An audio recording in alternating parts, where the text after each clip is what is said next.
Okay, good. Okay, thank you. Welcome to the Clovis City Council meeting for March 2nd, 2026. We'll call the meeting to order at 6 p.m. At this time, if you would rise for the flag salute by Councilmember Basco. Please join me in the flag salute. Pledge allegiance to the flag of the United States of America and to the republic for which it stands, one nation, under God, indivisible, with liberty and justice for all. If our city clerk Parra would call the roll. Yes. Councilmember Ashbeck? Here. Councilmember Baskel? Here. Councilmember Bessinger? Here. Mayor Pro Tem Pierce? Here. Mayor Moanatua? Here. Okay, this evening we have two proclamation presentations, and after that, a presentation by City Clerk. The first presentation is for declaring March 6th Arbor Day, and Councilmember Bessinger will be reading that one. Thank you, Mayor. It's my pleasure to read a proclamation declaring March 7th, 2026 as Arbor Day. Whereas in 1872, J. Sterling Morton proposed to the Nebraska Board of Agriculture that a special day be set aside for planting of trees. And whereas the special day called Arbor Day was first observed in the state of Nebraska with the planting of more than 1 million trees. And whereas Arbor Day is now observed throughout our nation and the world, and whereas trees provide valuable resources such as reducing erosion, lowering heating and cooling costs, moderating air temperatures, cleaning our atmosphere by sequestering carbon dioxide and producing oxygen, and by providing habitat for wildlife. And whereas trees are a renewable resource, further providing paper products, lumber, fuel for heating, and material for many other products, and whereas trees in our community increase property values, enhance economic activity, and beautify our city, now therefore be it resolved that the Clovis City Council, on behalf of the citizens of Clovis, declare March 7, 2026 as Arbor Day, and it is witnessed and signed by our mayor on the 2nd of March. Hey, thank you, Drew. Thank you. Congratulations. And so, Check. Yep, go ahead. Making sure it's on. Last time I was talking and nobody could hear me, I guess, and that was omnipresent. So yeah, good evening, Mayor Moanatua and members of the council, Tim Brashear, City of Clovis Parks Manager. I believe this will be the 15th consecutive year that we've been considered a Tree City in the Tree City USA community. So that's quite an effort. It's more than just a Tim thing or a Parks thing or even a PUD thing. It's definitely a citywide effort when you consider all the major projects like the developments, anything that brings trees into our community adds to our ability to apply for and be considered Tree City USA. So I'm speaking on behalf of the City of Clovis team when I'm up here and I get an opportunity to talk about this. So in that proclamation, you heard several benefits that trees offer. Those of you that have heard me say this before, you're going to hear it for as many years as I'm here. Those are great, but the one I really hang my hat on is the fact that they pull carbon dioxide from the air. They release oxygen. Our lungs take in oxygen, release carbon dioxide. So in that context, you can consider them an extension of our lungs. That's a pretty intimate relationship. And so if you're fond of breathing, you should be fond of planting trees and of these efforts. So it's with that thought in mind that I'd like to announce that in support of Arbor Day on this coming Friday, March 6th at 11 a.m., we're going to be working with staff and students from Weldon Elementary, planting a tree. It's a pretty cool situation. The students come out and say a little speech. They participate in the planting of the tree, and they really enjoy it. It's going to let's see. So we're only doing one tree this year. We have a path kind of lined out. We're trying to plan out, several years at this park because it's a great situation. It works out for Weldon. It works out for the rest of us as well. So I'd like to take this opportunity to invite you all. If you're available, we'll be sending out an invite probably tomorrow. And also I'll be working with Chad and Taylor for our social media outreach to invite the community. So Is that'll the be, planting at Weldon or here? I'm sorry, the planting's at Treasure Ingmeyer Park. Oh, So did we'll- you say that? If I missed that, I sorry. might have, I'm so nervous right now, I could have said anything. Oh, come on. Perfect. So yeah, it'll be, the planting will be at at TI Park with students from Weldon. It'll be 11 a.m. on Friday. And they have confirmed that they will be there, and so we're excited to have them. So with that, I'm open for any questions or photo opportunities, apparently. Any comments from the council?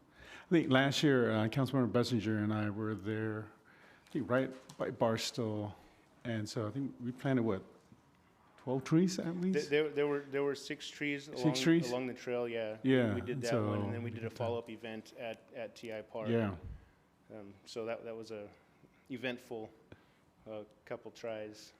and the guys always do an excellent job because they make it very easy for us, You know, prepping the it's- trees and teaching us how to plant the trees and also securing the trees afterwards. So, yeah, we have an excellent crew, so appreciate yeah, that. I'm honored to be here and speaking on their behalf.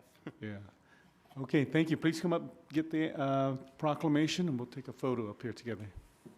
That's the highlight of his day, the photo. You have team members with you that are reluctant to join you up here? Anybody want to come up here with him? Okay. Oh, good. Oh, yes. Good. Good job, Victor.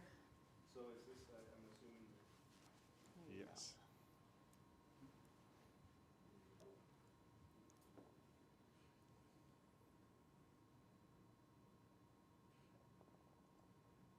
Okay. Good job. Thank you. Thank you so much. Thank you. Thank you.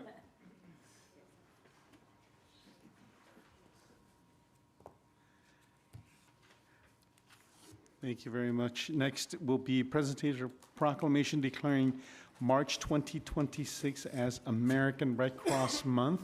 And presenting this proclamation will be Mayor Pro Tem Diane Pierce. All right, this is a City of Clovis proclamation declaring March 2026 as American Red Cross Month. Whereas during American Red Cross Month in March, we recognize the compassion of people in the city of Clovis and reaffirm our commitment to care for one another in times of crisis. And whereas this generous spirit is woven into the fabric of our community and advances the humanitarian legacy of American Red Cross founder Clara Barton, one of the most honored women in our country's history, who nobly dedicated herself to alleviating suffering. And whereas today, kind-hearted individuals in our community exemplify Barton's commitment as they step up to provide a beacon of hope for our neighbors in need. Through their voluntary and selfless contributions, they make a life-saving difference in people's darkest hours. Whether it's delivering shelter, food, and comfort during disasters, supporting military families, veterans, and caregivers through the unique challenges of service, saving lives with first aid, CPR, and other skills, or delivering aid and reconnecting loved ones separated by global crises. And whereas we hereby recognize this month of March in honor of all those who lead with their hearts to serve people in need, and we ask everyone to join in this commitment to strengthen our community. Now therefore be it resolved that the Clovis City Council, on behalf of the citizens of Clovis, does declare March 2026 as American Red Cross Month. It is signed and today's date and signed by all of us, actually. So congratulations and thank you for being here. Thank you for having me. Thank you for doing this and kicking off March's Red Cross Month, actually. So we're very honored to have you. And for me, this is a great way for us to recognize our volunteers. You know, it's 140 years of volunteers that stand up every single day and take care of our community. We respond to, alongside our fire department, the fire department calls us every single day to respond to home fires, and it's not me that gets up in the middle of the night. It's not me that goes at 2 or 3 o'clock in the morning or on the weekends or on the holidays. I wish it was, but it's not, because the volunteers get mad at me if I do. So it is the volunteers that do that every single day. It's volunteers that leave and go across the country whenever there's a hurricane or a flood or a tornado or a wildfire. It's not, I mean, I do that as well, but it's mostly volunteers. When you go on a disaster, you don't know who's volunteer and who's paid staff. And they do this because they don't get a paycheck, they do it because they love it. They give literally lead from their hearts. They believe in what Clara Barton says, which is you must never think of anything but the need, but just to do it. So thank you for recognizing them, because that's really what this is about. It's about recognizing them. It's not about recognizing, myself. It's recognizing our volunteers and all that they give, because they do give from their hearts. So thank you for doing so. Thank you. Any comments from the council? I think last year when we recognized you for this, it was just right sort of at the end of the Palisades fire, and you guys were calling for a lot of support for the community down south, and so thank you for that. So Well, thank you. Good Thank to you recognize you again this year. It's an honor. And, we're still working and doing work down there, supporting the community. So we're able to do that because of the generosity of amazing donors. If it hadn't been for the outpouring of generosity, we wouldn't still be able to do so. So again, it takes a whole village, right? It takes everybody. So thank you. So please come forward, accept your proclamation, and we'll take a photo together as well.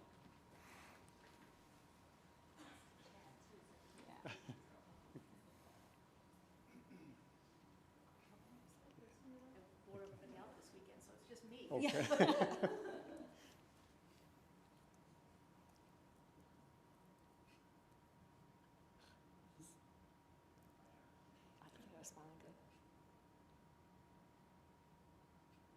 Okay, thank Don't let you. him steal that phone and just put it in his pocket. Okay.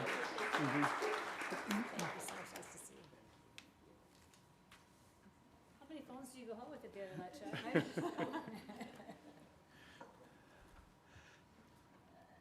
As some of you may recognize, we are transitioning sort of the portal in which we get our agendas, and soon all of you. And so our clerk, Brianna Parra, will be presenting with regards to the public agenda and meeting portal. So, Brianna? Yes, thank you, Mayor and council members. So as the mayor said, we have finally transitioned into our new agenda and meetings portal. So for all of you who are joining us on YouTube and who are participating in our new portal, I'd like to kind of guide you guys to our city website. The way that you can view our agendas is going to our City of Clovis website. You're going to click the Agendas and Meetings tab right here. It's going to take you straight to our Agendas and Meeting portal, which you will be able now to see all of our City Council meetings, as well as our Planning Commission meetings, our Youth Commission meetings, and our Measure Y. And so here you'll notice that our March 2nd meeting is now live, and you can click here. It will take you to our agenda, which has been posted. It'll take you to our agenda packet. You'll see that our agenda packet has been posted, and you can click on any item here where you can view the attachments to each item. Each item will begin with a staff report, which is what SR stands for, along with any attachments that come with the supporting documents. You can also see our videos. If you click on Media Meeting, it will take you to our agenda, which has been posted, and you can hear me. If you want to submit a comment, you will have to sign in and subscribe by clicking on the right side, and I already signed in here, which is what SR stands for. Hold on. Along with any attachments that come with the supporting document. All right, to get a copy of our agenda and our agenda packet, you will need to sign in. So I encourage all of our community members to do so. You will also need to sign in to submit a public comment. So you want to sign in here. It's already going to sign me, and I was hoping that it wouldn't. When you click the sign in, it'll say sign up. You'll enter in your first name, your last name, and an email address. It will then have your initials here, and you'll be able to click this gray button where it will say subscription. And you can then choose which meeting you would like to subscribe to. So City Council, Planning Commission, Youth Commission, your Measure Y. By choosing which one, you will get an email with a notification that the agenda has been posted or the agenda packet has been posted. You will also have an opportunity to comment on an item. It'll have your name and an email address, and you'll be able to put your comment in, just as you have done before, and you'll be able to submit. And then once a meeting has been done and published, so let's say this meeting is done and published, and the next day, similar to a meeting like the 17th, if there was a meeting that you missed and you wanted to really go back and look at an item that you wanted to review, you can go back to our meetings and you can go straight to that item, and we have a time-stamped item now. So that's pretty cool. You can go back and listen to the discussion here, and it will take you right to that item, and you can just listen to that meeting instead of having to scroll back and forth. Another pretty cool thing about our new website here is, which you probably saw, hopefully it still pops up, is that we are now ADA compliant. So you noticed here that you have the option to translate. You can choose any language here that you want to translate your agenda into. You can choose Spanish, and it will translate all of your backup into Spanish. Is it doing it? It's on the left side. It's doing it on the Change side. There you go. Okay. Did it do it? It is the agenda. It will do it. Oh. That's good. There you go. Yeah, so you can choose any language that you want, and it will translate it into that language. And then it will, if you hover over it, it will read it into English. Also, it is ADA compliant, so all of our documents are now accessible in the screen reader. So for anyone who may be visually impaired, it does screen read. And I believe that is it. So check out our new website. We hope that it is easier accessed, all in one location. We did upload all of the city council meetings from 2022 to current for our city council meetings. We are working on other, the planning commission. And also what is pretty cool about this website here is that you can search anything that you want. So let's see. Sorry, it's a little bit little on my screen here. But if you want to search, you can search in there and you can pull up where this item was. So for any future PRAs, if you guys want to see what was on the agenda, you can search when that item was on the agenda. So I encourage you guys to subscribe, check out our new website, and this is how you will access your future agendas and websites and videos. And that's all I have. Any questions, Brianna, on this? Go Just ahead, Jen. one. Brianna, in the very beginning, will you post the public comment letters we receive? Oh, yes, thank you. Did I not see that? I wanted to make sure. Absolutely, thank you for reminding us. So in our past, we would post any members who submitted public comments would be attached to our minutes, and those typically didn't get attached to the agenda until about 3 weeks after the mayor had signed. Now they will be included in the website, I would say about Tuesday, Wednesday, and they will be included as other. Look out for those on Tuesday or Wednesday, and they'll be here on other, and you'll see.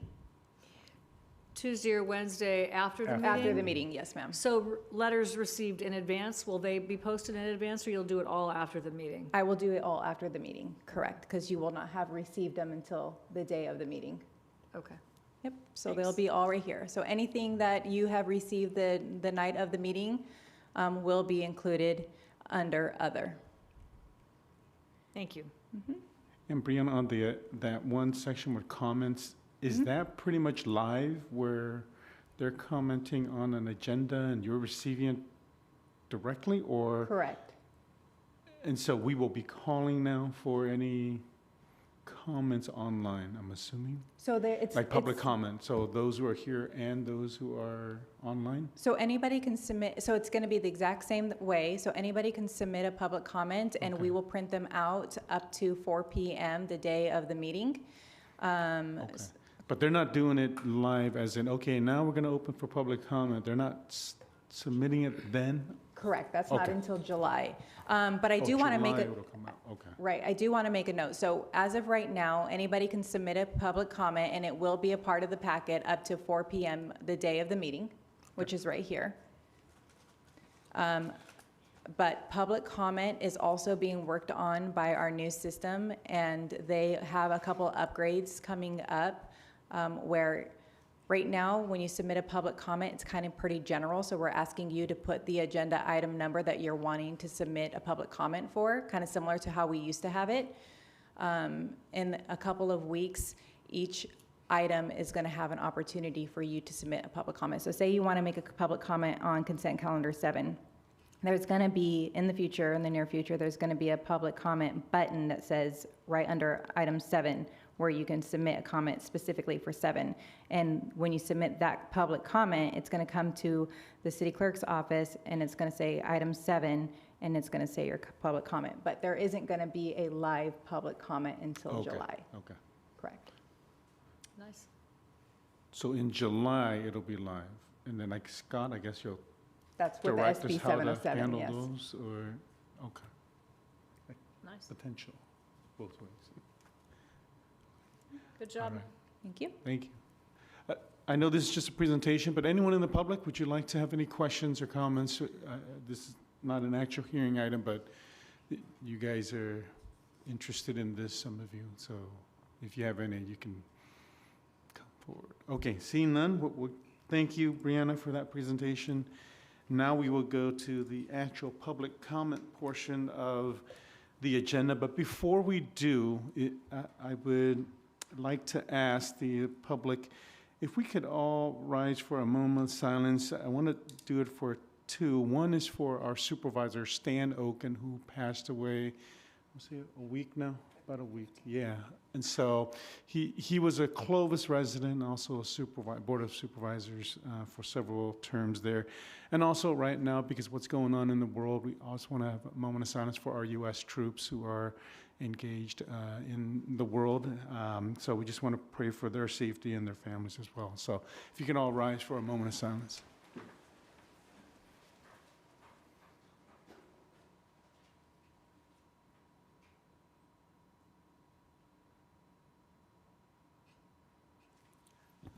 Thank you very much. You may be seated.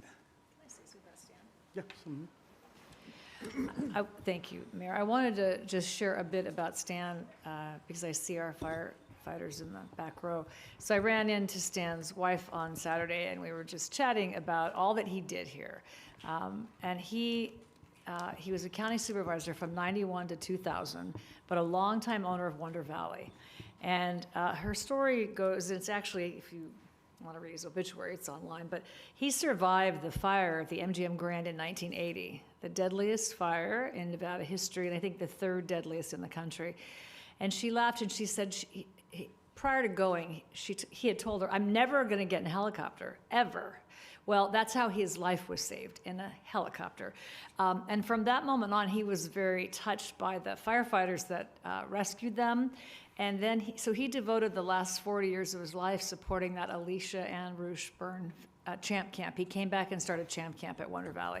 So I think it's just such an amazing testimony to somebody who said, I'm never going to do this, and I don't know what I mean, no connection at all, but really became a lifetime supporter of that Champ Camp for the burn survivors. So I think it's a pretty powerful story, and he did reside in Clovis, and his wife said, let public utilities know that he'll stop calling about his water in front of his house, but I said, they've got you, they will keep going and checking out your water. But he would call me once a year and say, water's back, and I'd call Scott. That's how that worked. So anyway, but it was very sweet. But he really was an extraordinary public servant. And again, one of those people that we are better because he did all of this.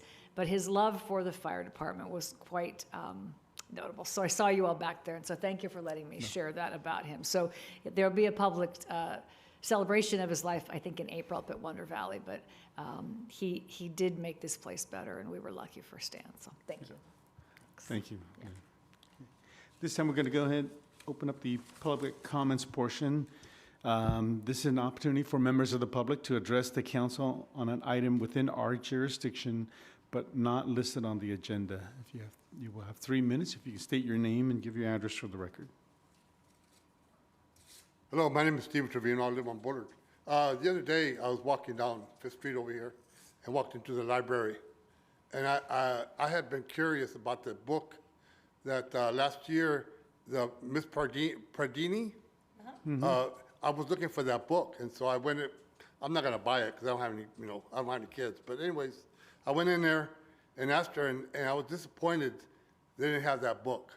And the thing with it is, I know there's county libraries all throughout the county and all throughout the country, but I believe that there should be, every library should have some books pertaining to the city where they're at. Because, holding on to our history of the city is very important.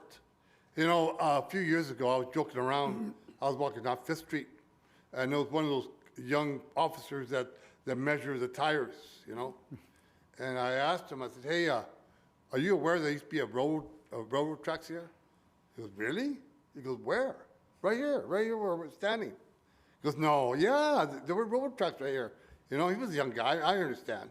But, it's important that young kids and young people, know about our history in this city, just like right here where we're at.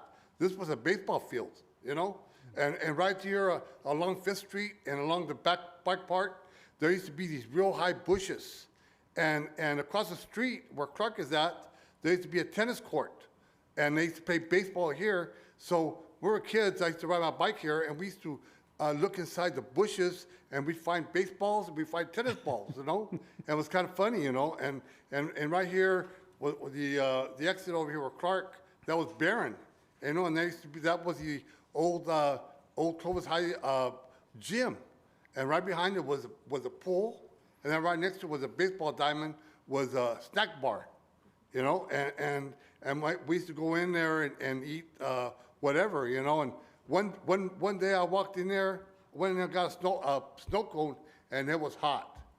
And one of the most embarrassing days of my life, I passed out. I don't know how I passed out, but I was eating a snow cone. And when I woke up, my parents were around me, But anyways, there's a lot of stories to tell, and the library should be a part of that. Yeah. So anyways, hey, thank you very much. Thank you, Mr. Trevino. That's a wealth of history there. Wow. Hey, Chad, can we check on I know the library is not our purview, but I wonder if they would be willing to add it to their collection. Yeah. Thanks. Yep. Yeah, Brian Wilson, Bergen Avenue.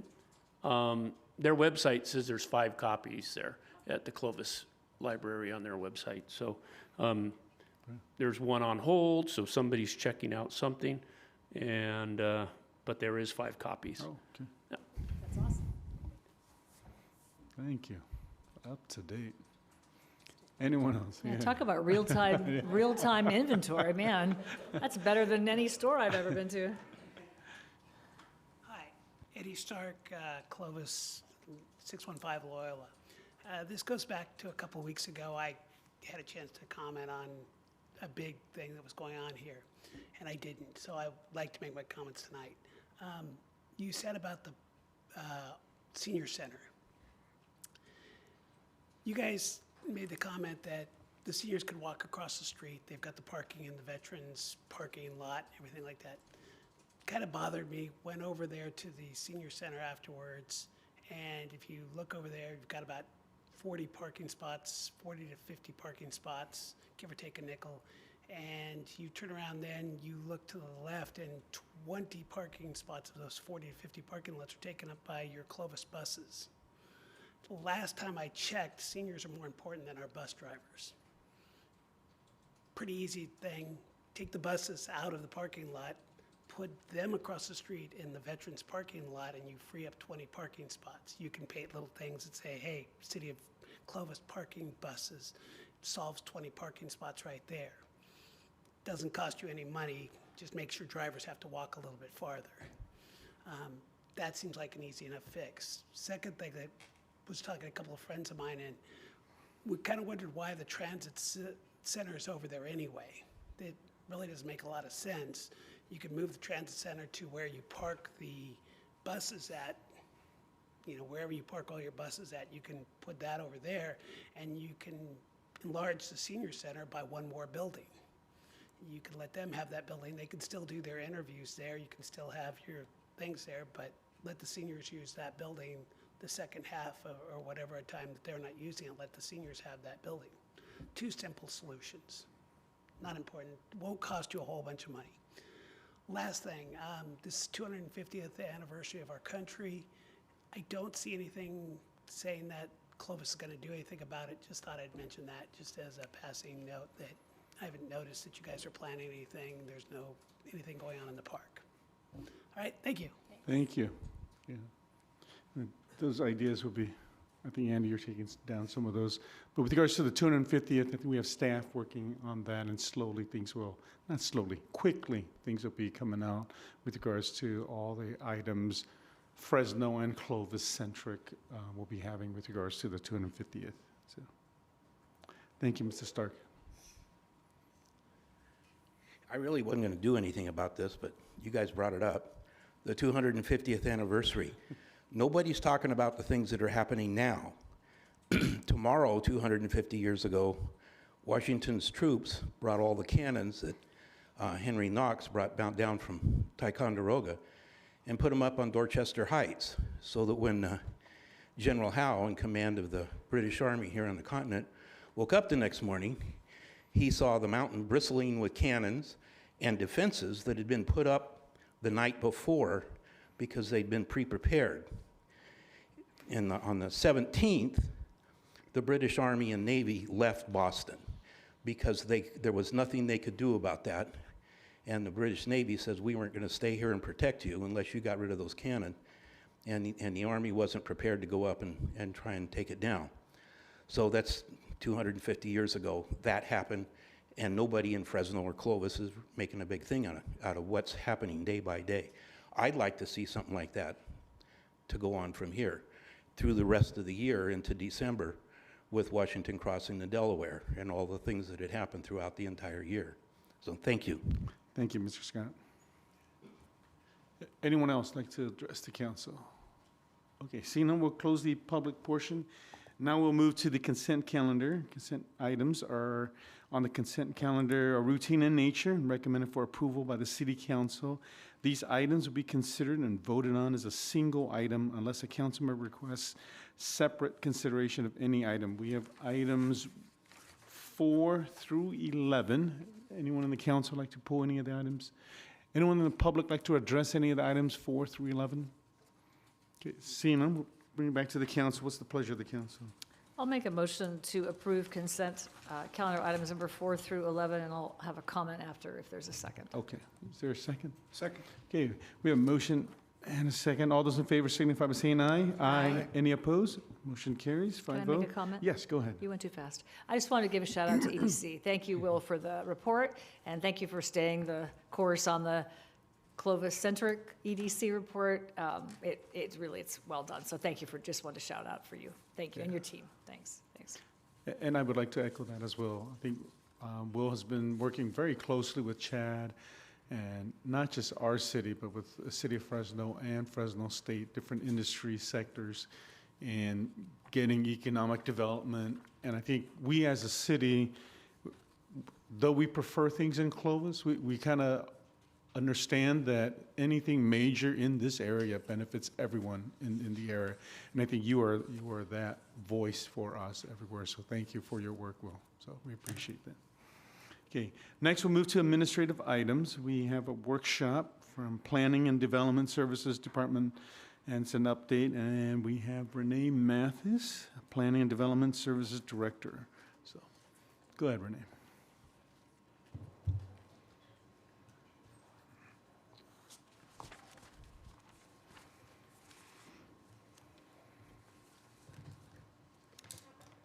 Good evening, Mayor and members of the council. I want to thank you for the opportunity tonight to provide an update on the activities that have been occurring this fiscal year in the Planning and Development Services Department. I've organized my presentation tonight to provide a very high-level overview of our mission and vision, our organizational structure, key responsibilities in the department. I'm going to spotlight a few of our projects. While I would love to spotlight all of them, we'd be here for a very long time, so we've picked just a few. Projects we've completed, projects in progress. I'll touch upon Measure Y, and then I will conclude with some of the challenges and concerns that we see ahead.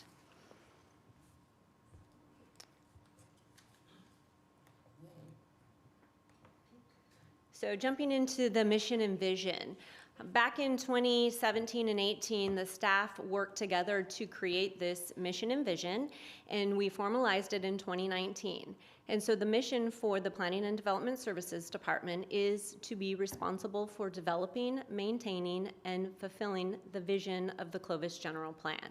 Our vision is to ensure that Clovis remains a city of choice to live, work, and play in through well-respected, service-oriented professionalism.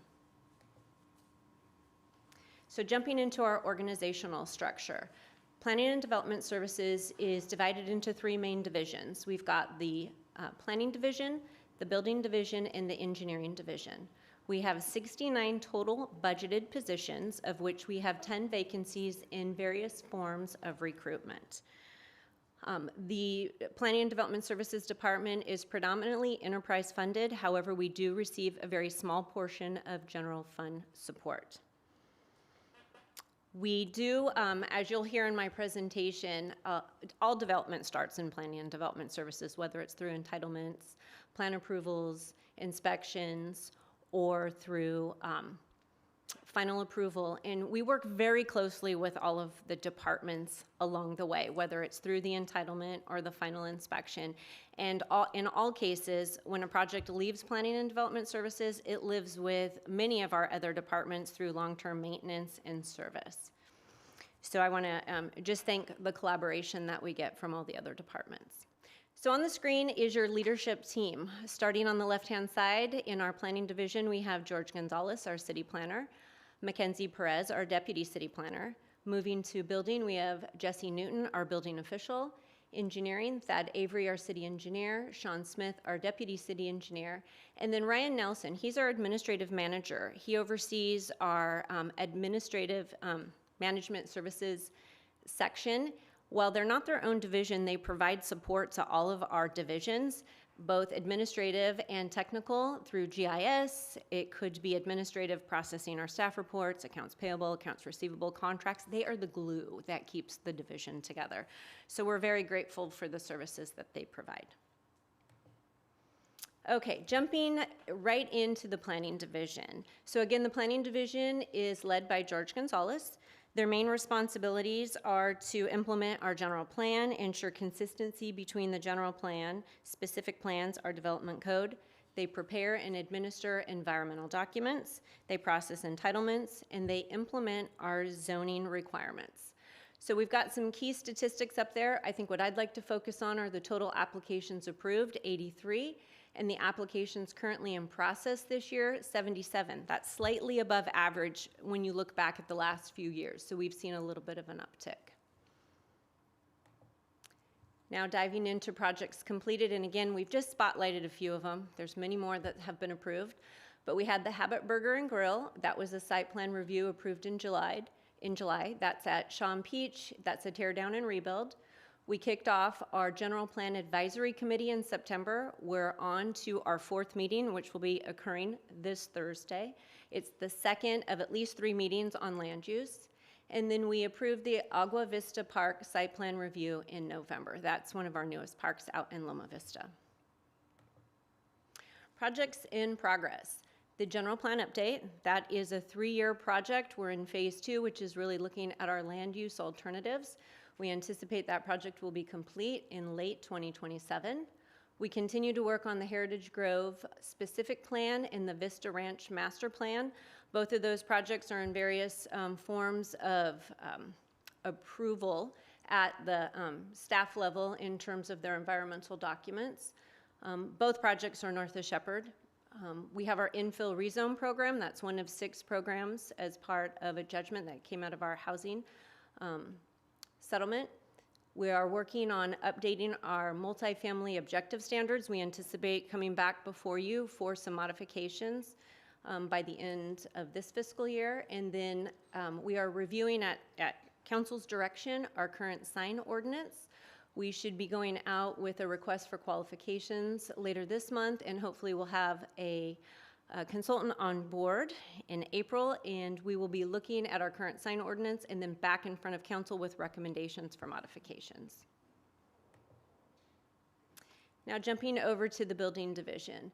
Again, the building division is led by Jesse Newton. Their main responsibilities include processing plans, issuing permits, conducting residential and commercial plan checks, conducting inspections, all to make sure our built environment is safe, and they're very involved in code enforcement. Looking at the statistics here for the building division, and I failed to mention this earlier, all of these statistics predominantly are for this fiscal year, so from July 1 through January, so the first 7 months.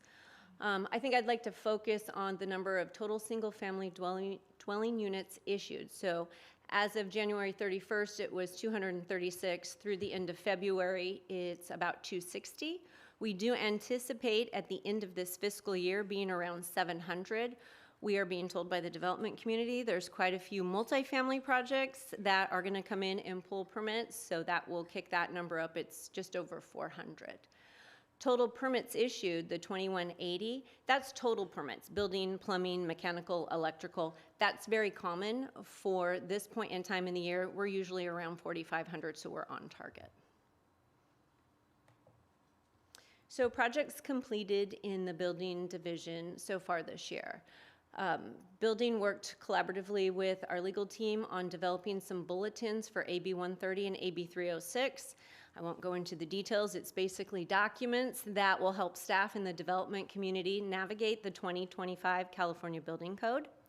In November, we brought before council and adopted the new 2025 California Building Code that went into effect in January 2026. And then for the first time, the City of Clovis, the building division, worked with the City of Fresno on a joint community training in December. I think there were about 100 individuals across multiple disciplines that attended this training, which was information on how, changes with the code and answering questions. So it was all disciplines from engineers, developers, architects, contractors, and other jurisdictions. So we'll likely do that again during the next code update. So projects in progress in the building division. Right now, building is actively processing, as I indicated on previous slides, about 420 multifamily residential permits. Those are units we're going to see split between up north at Willow and Shepherd and in Loma Vista. We're also working very closely with our legal team on updating the city's building municipal code to align with the 2025 California Building Code. So any inconsistencies, we're going to clean up our code to make sure that it's consistent. And then we're actively inspecting and issuing final occupancies for the Herndon Pinnacle office, obviously, is still under construction. We're inspecting that.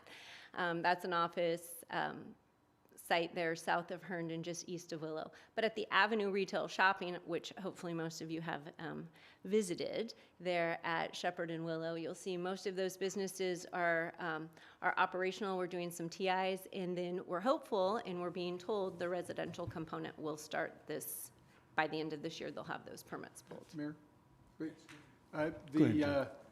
That medical complex that's my cardiologist, and I worked on him for several years, after he worked on me for several years, to bring his office to Clovis, and he is extremely happy with our planning department.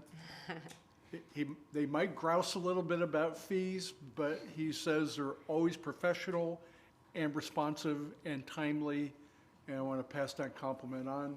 Now I don't have to drive as far to get to my cardiologist. He's mine too, and he told me that too. Well, then we'll believe him. But That's Renee, nice to hear. Thank you. Every time I go to a ribbon cutting, they always compliment your department. Thank you. And so just recently with the dermatology, they did all the permitting I think they only got the shell, but they built out the entire inside there, and they just said that you guys are just the best to work with. And so we appreciate that every time we hear it. So thank you for the entire team. Thank you. I know the staff of PDS will be very thrilled when I share that. For those that are not here and listening online, we'll make sure to pass that along. And do you know how many units are on the back of the avenue? I You do, said here actually. 420 multifamily. I don't know how many of the Yeah, 420s. 258, just shy of 258. 260, and we're being told that they're going to come in and pull all those permits this year. Might be because of the California Building Code and the change, and they don't want to have to make any changes to their plans, but we're being told they'll come in. Thank you. Okay, moving along to the engineering division. So engineering has 4 sections. I'm going to cover them over a couple of slides. I'm going to start with the development review unit that's led by Chris Kelly, and the construction management team that's led by Travis Sather. The main responsibilities of these 2 divisions are to coordinate the orderly construction of both public and private development. They do plan check and approve proposed development projects. They implement the development impact fee program and the reimbursement program. They perform construction inspections and issue encroachment permits. So the stats really kind of tell the whole picture. Conditions written and plan checks, the count this year, and the on time, we have really strived to hit a very accurate turnaround. Conditions 94 so far this year, the first 7 months. Plan check 74. That's pretty consistent with what we've seen in the past in talking with the unit. We're hitting our targets, so we're very pleased with that. On the construction management side, we've got capital projects, 7 active. It's actually 19 that are finalized. On the development, private development, we have 59 that are active and 56 that are finalized. Now, I will say that's not this fiscal year. So in most cases on the private development side, those projects span over many years from start until finish. On average, they could range from 3 to 5 years, but we've seen some projects take upwards of 9 and 10 years to complete on the private development side. Encroachment permits, so far we've issued 166 and we've finalized 114, and that's pretty consistent with what we've seen in the past as far as permit issuance for at least the first 7 months, so very consistent. Okay, a couple projects that have been completed so far this fiscal year in the engineering division. We have our citywide facility assessment. So later tonight, I think right after this item, you're going to get a presentation on that, and that is really going to provide an update on the condition of our current city-owned facilities that are funded with general fund. So I won't go into much more detail because you'll get a more detailed presentation right after this. We also worked with our development community on a pedestrian bridge over the Enterprise Canal. It's a pretty cool bridge, so I liked that picture. I wanted to make sure that was included. That was completed in December, and then we coordinated and worked with our development community on a water line in Clovis Avenue. It's really a redundant water source that's needed in order for development to continue there north of Shepherd.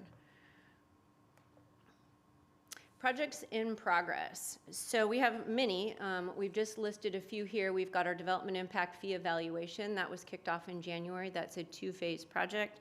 The first phase is really to thoroughly assess our current diffs, city codes and policies, and then based on the findings of phase 1, that will lead into the work of phase 2. We also have, at council's direction, a citywide wayfinding plan, trail resources guide, and design of the entryway features. We presented on that just recently. We received some direction from council, and so we'll be back with some strategies. We will also be looking to enter into a contract on a Safe Streets for All action plan, and that's really going to be a plan where we bring a consultant on to evaluate the roadway safety conditions citywide. And then a very large project that's happening by development is there off of Shepherd and Minnewawa. Not too long ago, we had the intersection closed, and that was a tie-in for sewer and water. A lot of major work is happening north of Shepherd there on Minnewawa, and that will go on through this summer. Renee, on the Safe Streets for All, any emphasis at all just on safe routes to school as well? Just so that if anything comes up in the budgeting in the future, then we can just have projects ready in conjunction with Clovis Unified. Yeah, I'm going to make a statement. I believe it will cover all evaluations of the safety of our existing roadway conditions and safe routes to schools. We haven't let that contract yet. That's a project we anticipate issuing later this month, bringing a consultant on board, but I do believe it'll be comprehensive in its evaluation. So it is funded with some federal dollars, and we will use that to look collectively across the city on the condition of all of our roadways. And I do believe that it will include safe routes, but if it doesn't, I will make sure to provide an update to council. And would it also, I think Councilmember Ashbeck has been a strong reminder of sort of the county roads as well, or is it only looking at It's city just citywide, roads? yeah. So we won't look at sort of Dry Creek, all those roads, Yeah, what they it's- say and what they could recommend. Yeah, it's my understanding that it is city-wide. Now, whether or not the county will be doing their own plan, that they could be responsible for their own action plan. Could it at least try to attend to Coordinate? interface, like maybe not the road itself, but when city meets county, then what are the potential? Because then if there's future transportation funding, we might be able to identify places that are more hazardous than others. So maybe not the road itself, but just where we meet, would be good to know what risks we are adding to our And I list. think that's a great comment, and because we haven't let that contract yet, we can make sure when we solicit for that work, that is one of the scope of work items we want covered. I actually think that could be pretty significant in the planning. Again, we can't attend to all of the needs, but I think that's a really good call out. Yeah. And so that's just because we're studying it, I think those are the issues at least we've been hearing up here. That'd be great. So thank you, Renee. Sure. Okay. Moving on to the next two sections in the engineering division, we have the engineering administrative team, small but mighty, that's led by Ryan Burnett. And then we have the community investment program and traffic team, and that currently is led by Fernando Copetti.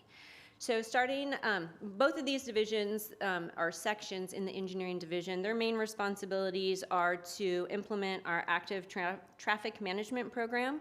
They design public infrastructure repair and improvement projects. They apply for and administer local, state, and federal transportation funds. They do environmental analysis, and they also prepare and oversee special studies. So the engineering admin team, this year alone, they've worked on 7 federally funded capital projects. So those projects take a lot of work, and I know that because I used to work on those projects. So you have to request authorizations to proceed to do anything. So they've submitted requests for design authorization on at least 3 projects this year. They've submitted for construction authorization on 4 projects. They're also leading 2 special projects, the wayfinding, and they will be working on the Safe Streets for All. They work on a lot of our right-of-way acquisitions. 2 of the bigger ones are our Shepherd work between Fowler and Sunnyside, and they're also working with our fire department on the new Fire Station 7 up in the Northwest. Then on the capital side, we have 70 projects programmed this year to deliver, and that's broken up between design and construction.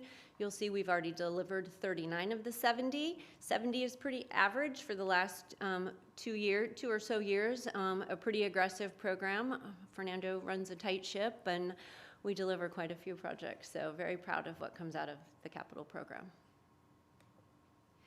So a few of the projects completed this year out of CIP, we had the Peg Boss Plaza.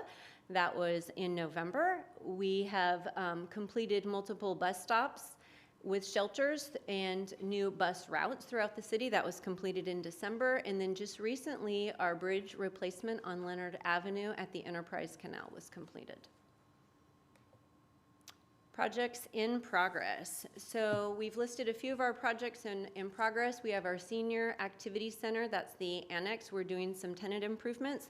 That project's currently out to bid. We expect bids back the middle of this month. We have our Police Department Alternate Dispatch Center in Loma Vista. That's just north of Fire Station 6. We anticipate that project bidding later this spring, around May. And then we have our Ashland Avenue Reconstruction Project. We hope that will be out to bid this summer. Then we also have some multi-year projects. They're very large road widening projects. The two big ones are Shaw Avenue, DeWolf to Leonard. That's our second phase of Shaw. I know some of you ask about that project. We are ready. Design is done. We're working and waiting on PG&E approval. Same goes for Herndon Avenue, Temperance Avenue to Locan. And then another federally funded project is DeWolf Avenue, Owens Mountain Parkway Roundabout. We're hoping we have the right-of-way completed and we'll be out to bid in the summer, summer of '26.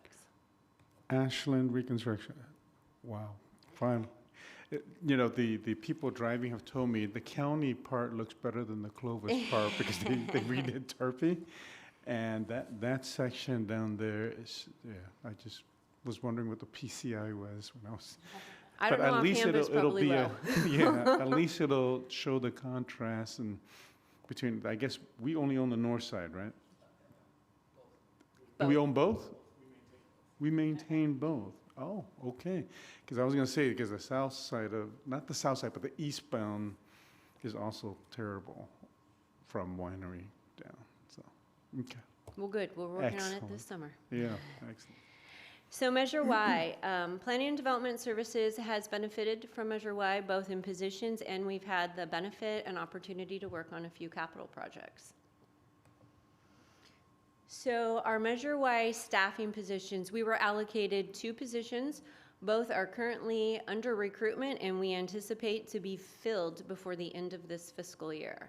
So one is a staff analyst to continue helping with securing transportation funding. A second is an engineering technician to help in our traffic management section. We've also completed a project with Measure Y dollars. That was the restroom re-roof at Gettysburg Park. That was done in November. And then projects in progress. Construction of the Fire Station 3 detached gym. That is anticipated later this year. The re-roof, the construction of the roof resealing at Fire Station 1. That's another construction project anticipated to start this summer. And then the locker room remodel at the police and fire headquarters. That is more like fall of '26. As far as new projects for next fiscal year, we're now working on our budget. We're in discussions with city admin and public safety. So those projects, as they move through the process, will be discussed at our budget presentations. So before I get into the challenges and concerns, I hope I've provided a really good kind of broad overview of a day in the life of PDS. A lot of fun stuff, a lot of good projects, and a lot of complicated and challenging projects at times. Can I just say my applause was for the bathroom? And I think it's because those neighbors have called about that for many years, and I think it's one of those sort of tangible, direct, we voted for Measure Y to improve the conditions in our city, and here's a really simple, tangible, so it was that. But again, I'll miss them calling me too about the roof, but the bathroom, but it looks great, so thank you. Sure. So in closing, we've highlighted just a few of the challenges and concerns that we have. Obviously, a big one is just the uncertainty of the future of our transportation funding. We also are constantly working on funding and timing of major construction projects, especially projects up in the north, in terms of being able to provide sewer and water major facilities to support that continued development. We'll be back in front of council in April to talk about the timing of offsite improvements as urban and rural developments interface. I know that's an important topic for council and the community. We're also constantly focused and working on the completion of some very complex housing judgment programs like the infill rezone. That too will be back in front of council. Planning Commission in April, and then council probably in June.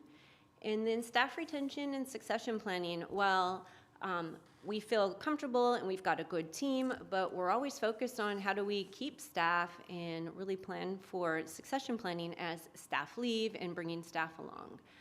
So with that, that completes my update for the Planning and Development Services Department, and I'm available with any questions. Any questions of staff at this time? Okay, thank you. This time we'll open up the public portion. Any comments or questions with regards to the report from our Planning Development Services team? Okay, seeing none, thank you, Renee. We're going to close that. This is only a receive and file, so appreciate that report. We'll move now to item 13. This is also a receive and file status report for facilities condition assessment, and Benjamin Little, our engineer, is going to present on this. Is it Benjamin Little? Yeah, that looks like. Can everyone hear me? Yes. Yep. Okay. Good evening, Mayor and council members. Like it says on there, I'll go ahead and take this. My name is Benjamin Little, and I'm an engineer in the Planning and Development Services Department. Today I'll be presenting to you a status report for the Facilities Condition Assessment Project. During this presentation, you're going to see a lot of numbers. We received a substantial amount of data regarding our facilities during this project. I've tried my best to organize it to be as clear and understandable as possible. However, I'm an engineer. I was just gonna say, you're an engineer, why are we not surprised there's numbers in there? I look at data and numbers all day, and what seems straightforward to me might not appear that way to others. So if during this council presentation this is the case, I'd be happy to provide further clarification at any point. The facilities condition assessment was performed as part of our community investment program in collaboration with our facilities maintenance team. The objective was to hire a consultant to provide an assessment of city-owned buildings, particularly those maintained and operated under the general fund, to determine current and future maintenance needs and associated costs. On April 7th, 2025, we were approved by council to contract with Bureau Veritas to perform these described services. As a reminder, this presentation is for information purposes. The request is to receive and file, and no action is required at this time. The purpose of the presentation is to summarize the results of the Facilities Condition Assessment Project, to identify the conditions of city-owned facilities operated and maintained by the general fund, and to inform on costs to maintain city facilities. I'd like to note that during this presentation, I will use the terms facilities and building interchangeably. So if you hear me say facility and you're wondering what that entails, it's simply the building and the systems and the components within. I'd also like to note that this is not a plan to identify future building use, but simply an explanation of the current conditions of the facilities. The project was broken into 3 phases: the data gathering phase, the site assessment phase, and reporting. And I will discuss these further throughout the presentation. During the data gathering phase, we worked with facilities to compile all the existing building plans and maintenance records we had and provide those to the consultant. The consultant reviewed this information, and then they came to the city of Clovis and provided non-invasive, non-intrusive assessments of every building, component, and system, specifically focused on buildings maintained by the general fund. Non-invasive, non-intrusive indicates that there was no demolition, and that ceiling tiles were only raised to identify equipment above the ceiling. The assessments in this case could be and were conducted during normal building operation hours without disturbing staff. 42 general fund buildings were assessed. The age of these buildings ranged from a few months at the time Fire Station 2, which is now about a year old, to almost 66 years, and that would be the Clovis Recreation Center.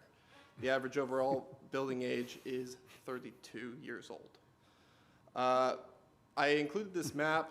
There are a few facilities that are marked in blue. These are non-general fund buildings that were assessed just for maintenance purposes so that we could keep track. But those will not be focused on as part of this presentation. During the reporting phase, Bureau Veritas provided us with 2 deliverables. The first was a comprehensive series of PDFs for each of the facilities assessed, and a portion of that was included as part of the agenda packet. And the second was a facilities maintenance tracking and reporting software, which was used to generate the reports that I'll show you as part of this presentation. It has a lot of reports, but the 3 I'd like to focus on today are the Facilities Condition Index, which is the heart of the project. It's a metric report to grade the building maintenance requirements over time. The Immediate Needs and Key Finding report, which tells us what we need to replace right now. And the System Expenditure Forecast, which really tells us why we need to allocate the money to these facilities. What is wrong with the building? Where would the money go? So diving directly into the facilities condition assessment, as I noted. Mr. Little, can I just ask a question with regards to our report? And what did we get something that is not as complete as what he's saying, Andy? Because it seems like ours was just about the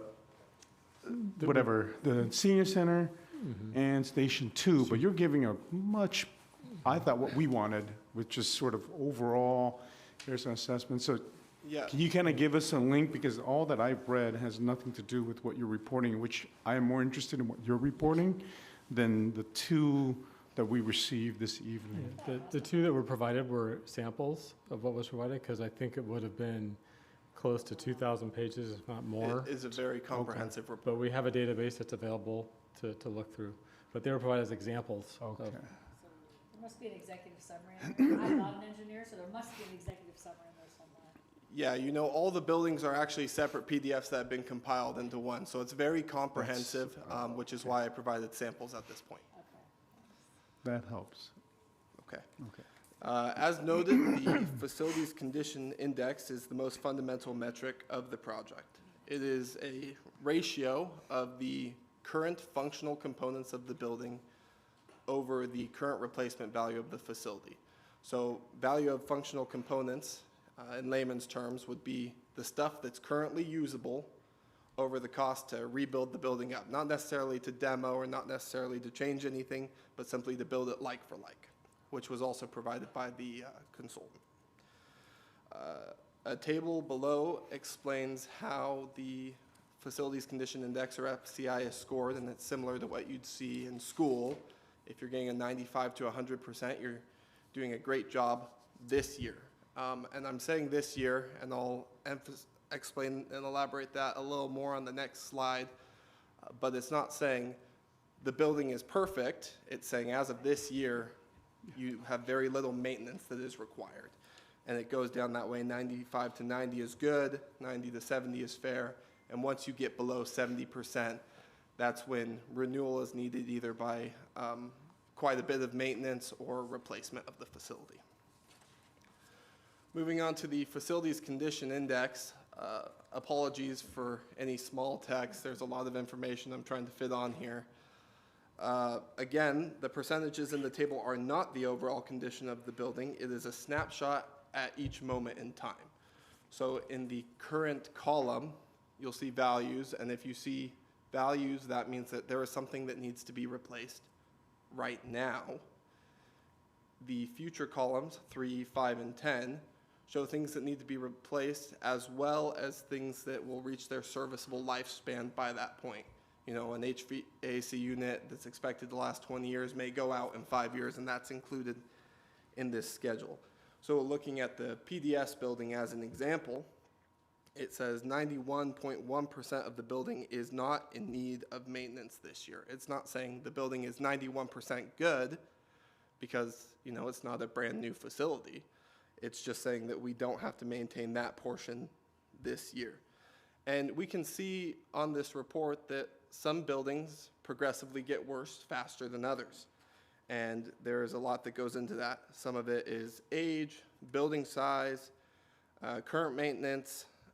If you have a really high value component in a much smaller building, then that ratio goes up or goes down, right? Because the denominator is smaller than the numerator, to get a little engineering. I also included the total replacement value for all city-owned buildings maintained by the general fund for reference. That's $215.5 million. So that would be, if today we had to rebuild all these facilities, that's approximately how much it would cost. Not necessarily to demo, not to relocate staff, but simply to build the facility itself. So looking at the facilities that, looking at the facilities that are in the current column, these are the, with values, these are the buildings that generate the immediate needs report. So the immediate needs report is a summary of things that need to be fixed right now per the consultant's report. These needs are identified based on safety, performance, and accessibility. I found that the vast majority of them are related to performance. So in this table, you can see we have something at City Hall that should be addressed, something at the 13 things at the community center, and it gives an associated cost for each of these things that needs to be replaced.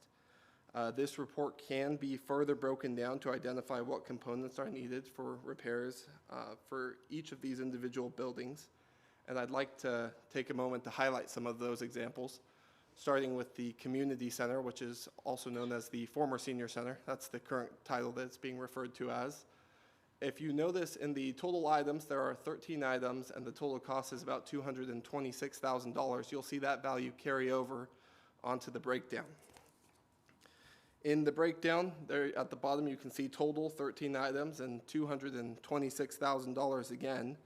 You can see in this building, the primary issues at the community center are HVAC units. We see furnace, split system, air handler, fan, etc. And an exterior door that needs to be repaired or really replaced.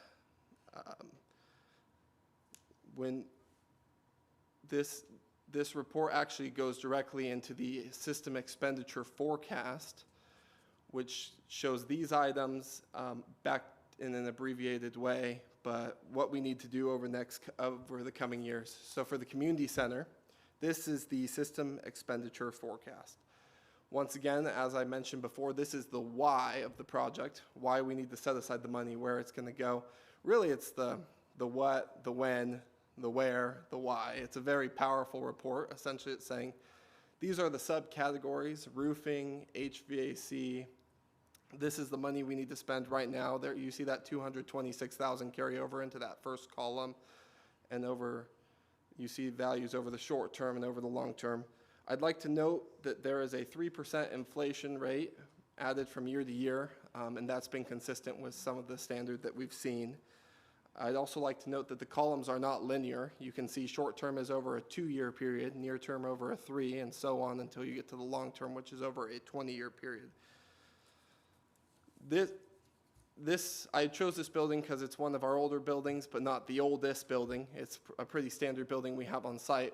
But I thought it contrasted well to Fire Station 2, which is our newest building. You'll notice that I did not include an immediate needs report for this building because there are no immediate needs. As you can see, there's a dash in that column and in the projectable 5 years. And then you see in the 6 to 10 year period that we start to see a little maintenance. And this is just when certain items within the facility reach their serviceable life. In this case, I went and I looked it up. We see interiors, that could be new carpeting, new interior paint, new finishing on a concrete floor. You see equipment, that could be their laundry washer will reach its serviceable life within the 10-year period. I also went ahead and included the system expenditure forecast for the entire city as a whole.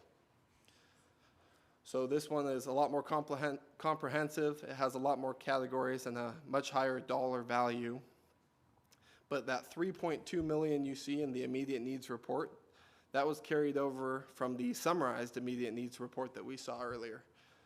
And once again, I'd note that this has inflation included and that it is not linear, so the values do change. But I would also note that you'll see that the value still increases annually over time. If you look at the 6 to 10 year, it's up to about 4 million, and over the long term, it's up to about 5 million. So it starts a little lower and gradually increases as the building age increases. So what I went ahead and did is I looked at the $92 million and I said, what is that going to be over the next 20 years on average?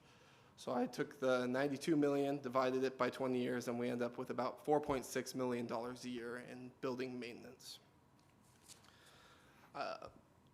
Just to further look into it, in the next slide, I carried that value over, and we worked with the finance department to determine how much we're spending today on building maintenance per year.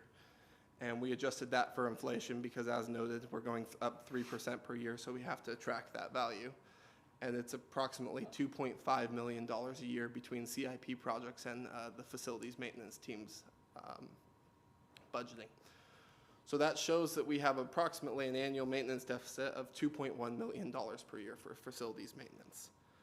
The difference in the value is the current annual maintenance is fixed problems as they occur, as we see them, as we understand them. I'd refer to that as reactive maintenance.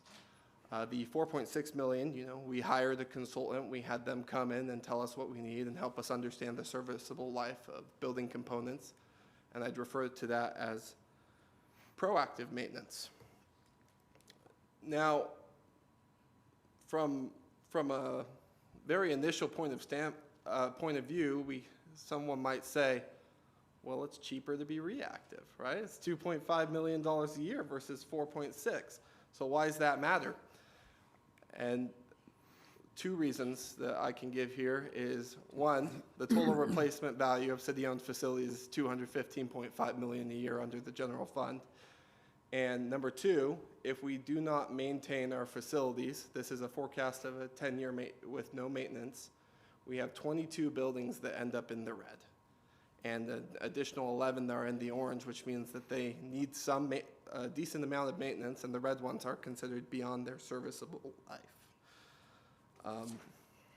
Mr. Little, can you go back 3 slides to where, go back some Wrong more. way, sorry. Go back again to where there's a list of the, go back, okay, right, go forward. Right there. Okay, so right here, if I look at immediate, it's 3.2 million, correct? Yes, sir. And so how is this different than the 2.5 that, so can't we do immediate now, short term? We're not fixing it this way? Like down, like everything here from the facade, roofing, interiors? So we're only, don't we look at it that way? Am I looking at it wrong? Can you provide some clarification? I'm not Okay, sure I so understand the if we question. do immediate, which is right now, it's 3.2, we use 2.5 each year, that's a smaller gap in my brain than the 4.6, which is ideal. What are we fixing in the 4.6 versus, why don't we do immediate? That takes care of that list. Now, the next list is 3.8. So we don't have any more of the 3.2 to take care of. Now we do the 3. Am I looking at it wrong in that sense? I wouldn't say looking at it wrong, but there are a couple things I'd like to bring up. Okay. The first is the 2.5 million that we're using is reacting to problems that we see, maybe things that should have been maintained in the past that weren't maintained. So this 3.2 million is saying that, there are things now that maybe that in order to bring us up to maintainable and operable as we should be, maybe not where we are, but where we should be, is going to cost $3.2 million. So Are those two statements the same? What we should and what's here immediate? So in other words, whatever we're hearing, isn't it this list?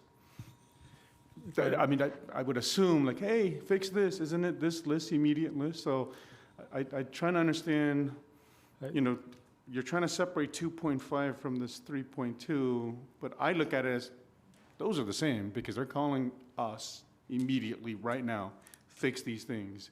So I think the difference is that the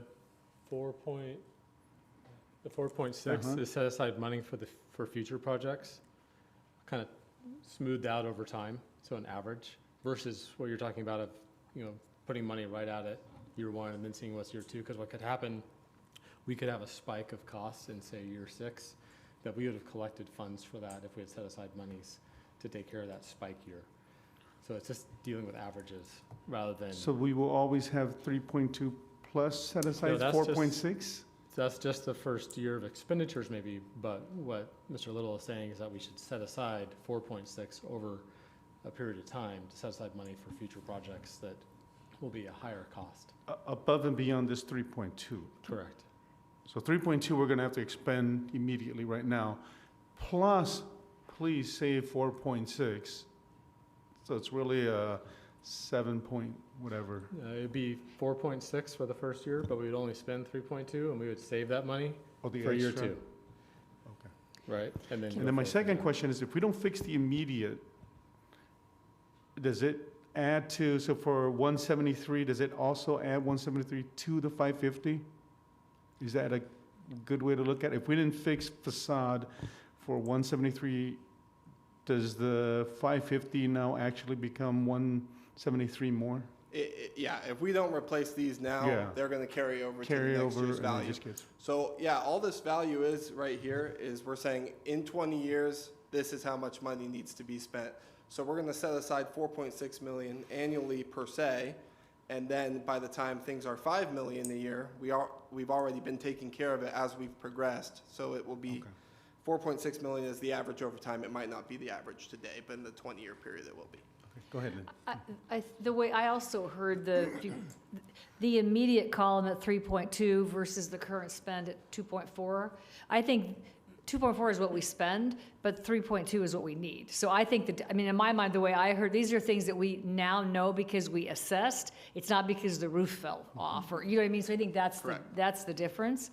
And then maybe somewhere in this presentation, because you're an engineer, I think there is a question about, is it worth it? So there's a value judgment that says the senior center or the community center has X amount of dollars to repair today, but is it worth it?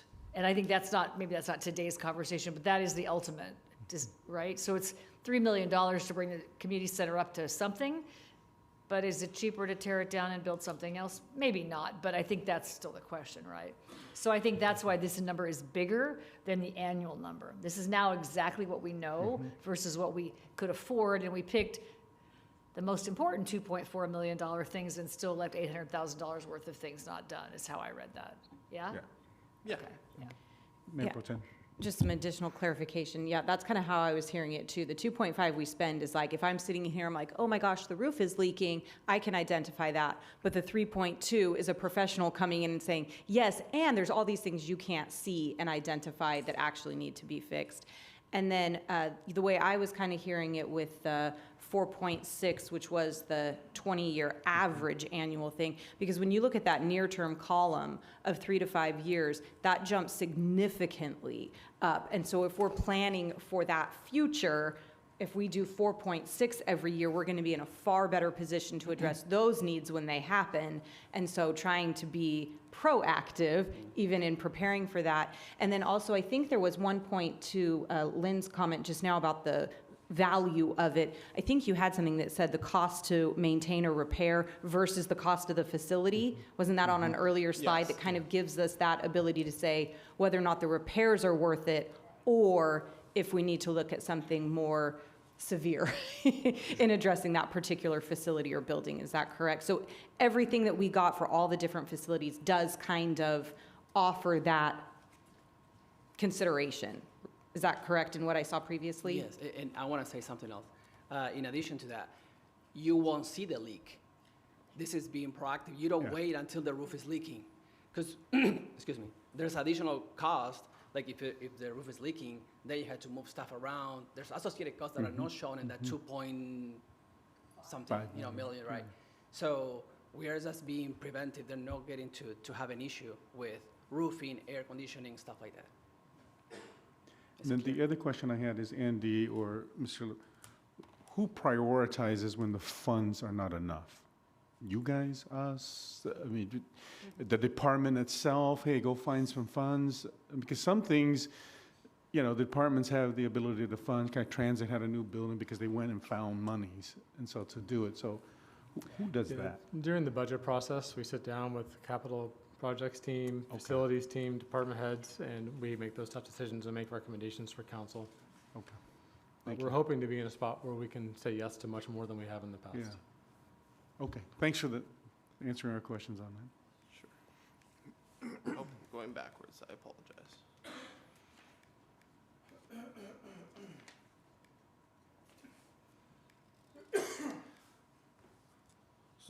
So that's mostly what I had. During this presentation, we reviewed the facilities condition assessment results. We identified the conditions of those facilities using the facilities condition index, and also provided cost information for facility maintenance.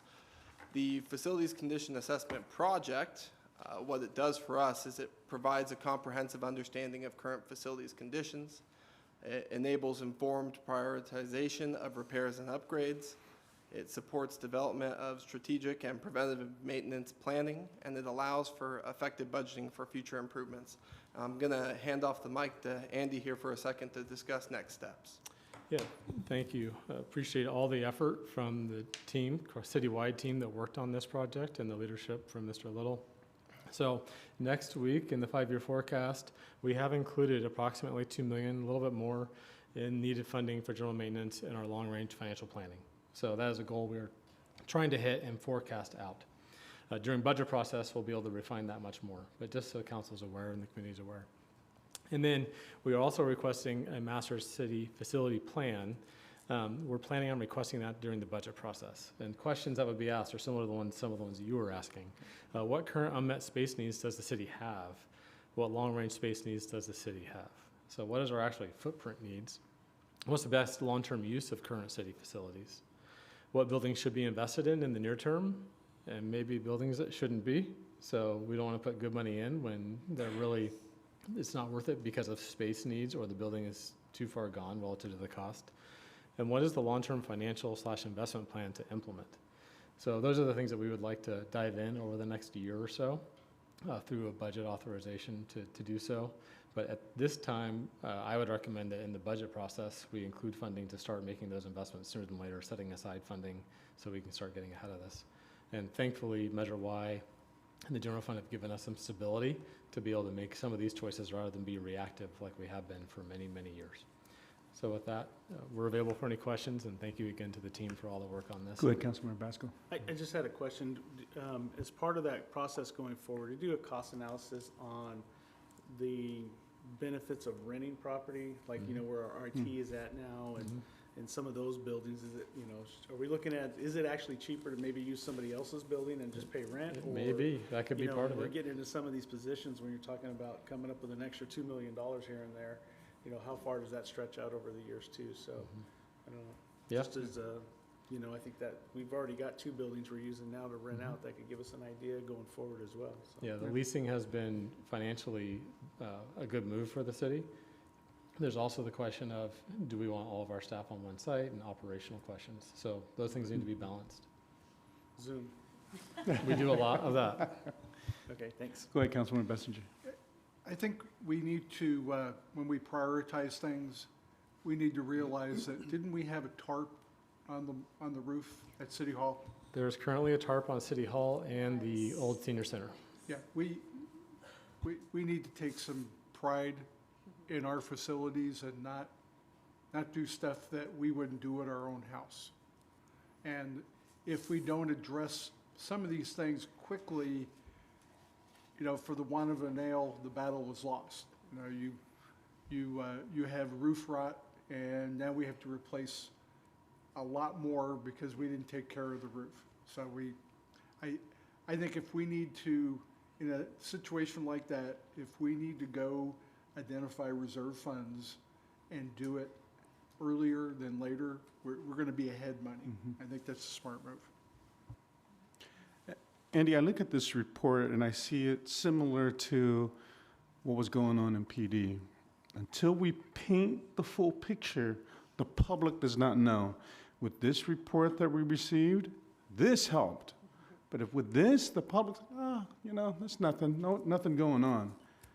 But until we know what the red means, what is immediate, what is it?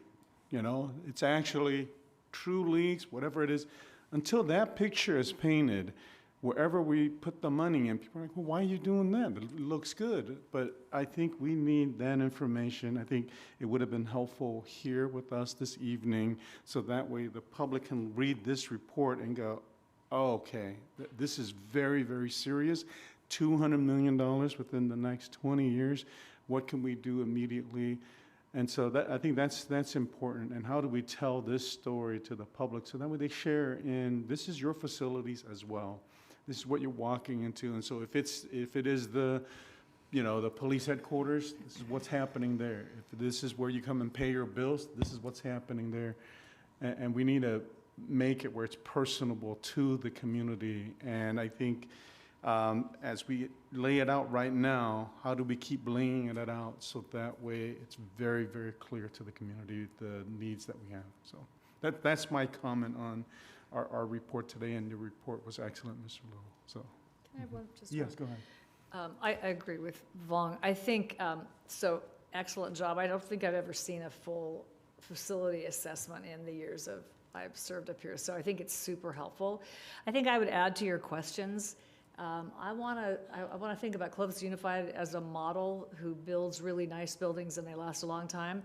But we don't take care of the mothership here. We take care of everybody else, which is what we do. We have really nice fire stations and all of that's right, but somehow this is the last place to get fixed. So I think here we are with the last place to get fixed. But I guess I would add to this list of questions, and that is, this is part of our brand. So what do we want to communicate to residents who are thinking of moving to Clovis when they come to our City Hall complex? What is that? Maybe it's we're good with kind of it's modest and it's don't mind the tarp, it matches or whatever. I mean, maybe that's it. But I do think, again, this is a 50-year question in some ways, or 30-year question, what we're trying to do. So I would just add, as we imagine the future for all of this work, it is our brand and our promise to our residents that this is what you get when you come to Clovis. We have great facilities, and this needs to be as great as all of it, because it's the collective that I think people judge. So just a comment on adding to the question as we think about what matters most. It is the promise we make to people that we do great work here, we have great facilities, and they last a long time. 66 years, really. What's 66 years old again? What'd you say? The rec center. The rec center. Okay, Councilmember Baskin, how do you feel about that? Not good. Make that a top. But I mean, I think that's super important. So thank you. You did an excellent job for an engineer. No, I'm just kidding. Regardless of that, but you did a really good job. Thank you, and thank you for your support. And Renee, good job on the team, all of you. But really, really, really helpful document. And I would say, Councilmember Bessinger is so anxious to spend our reserve funds. You can't do that, and you can't decorate. Come on. But I do think that maybe an investment to, for the first year and the second year category to try to catch up. We're not going to catch up over the last 30 years, but there might be some way we can adjust that to invest so we're not always behind and not only doing kind of what's in front of us where the roof is leaking. So we'll cross that bridge. But anyway, really nice job. Excellent work. Thank you. Good job. This time we'll go ahead and open the public portion. If you have any comments or questions regarding this item, please come forward. Hello, my name is Steve Trevino. I live on Bullard. I wasn't going to say anything, but I did walk by the police station this morning and the other day, and I just see those tarps on top, and it really looks. I mean, that's something we see in my neighborhood. I'm sorry, it just doesn't. It looks very, very bad for a city of this size to be putting tarps on top of a roof. It really looks bad. And also, I walk down Fifth Street and I walk by the Veterans Memorial Building, and that is a nice building. And not only that, but the landscaping is beautiful. And I don't understand why the city of Clovis can't have flowers and roses and beautiful trees with color on the premises. It's all green and it looks very institutional. I don't know if that's it just looks too institutional. It just everything. It's just too bland, you know, no personality. But anyways, thank you. Thank you, Mr. Trevino. Anyone else? Okay, seeing none, we're going to go ahead and close the public portion. This is receive and file, so thank you very much, Mr. Moore. Thank you, Mr. Armando. Okay, we will now move to item 14. This is also receive and file. This is a report on the 2025 National Community Survey results. Staff on this is Chad McCollum and Taylor Danielson, our communication marketing analyst. So, Chad. Mayor, members of the council, thank you for the opportunity for us to present the 2025 Clovis Community Survey to you tonight.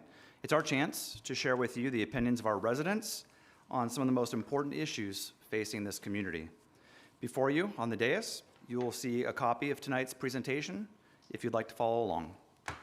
Before we dive into some key findings of the survey, I'm going to turn things over to my colleague, Taylor Danielson. She's our communications and marketing analyst. She's fantastic, wicked smart, and she's going to go in and explain some of the hows on how the survey was conducted, some of the terms we'll be using throughout this presentation. So, Taylor, take it away. Thank you for that very kind introduction, Chad. Good evening, Mayor and members of council.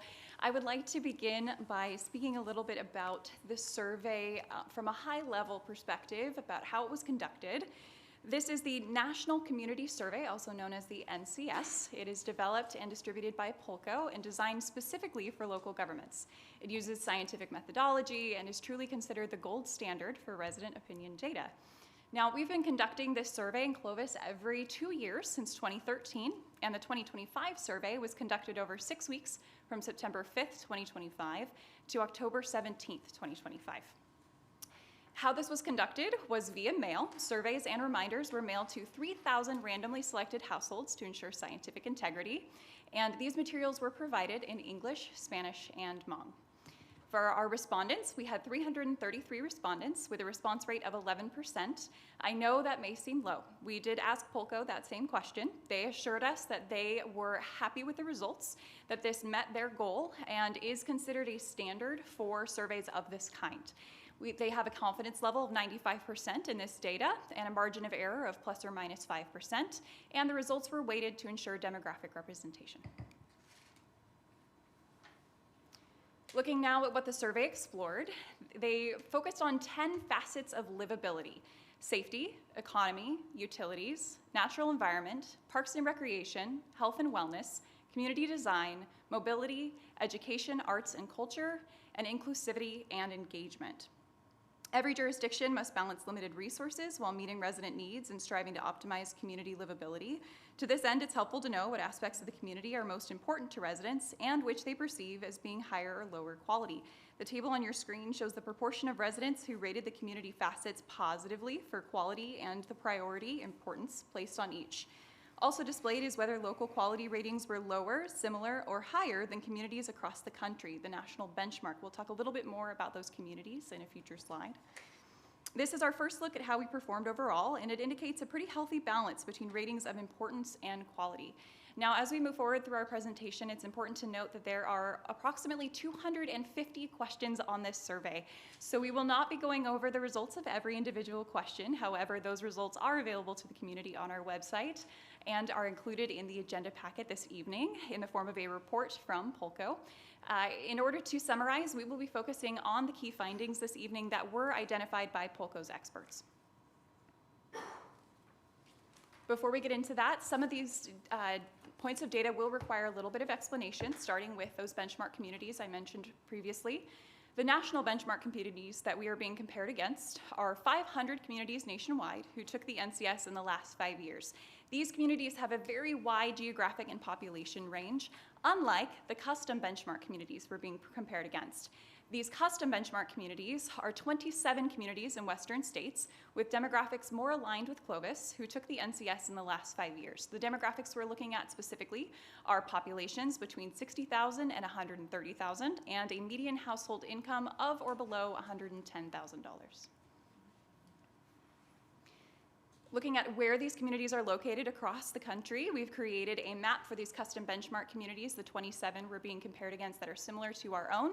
We have communities in California, Colorado, Arizona, Washington, Montana, New Mexico, Oregon, Idaho.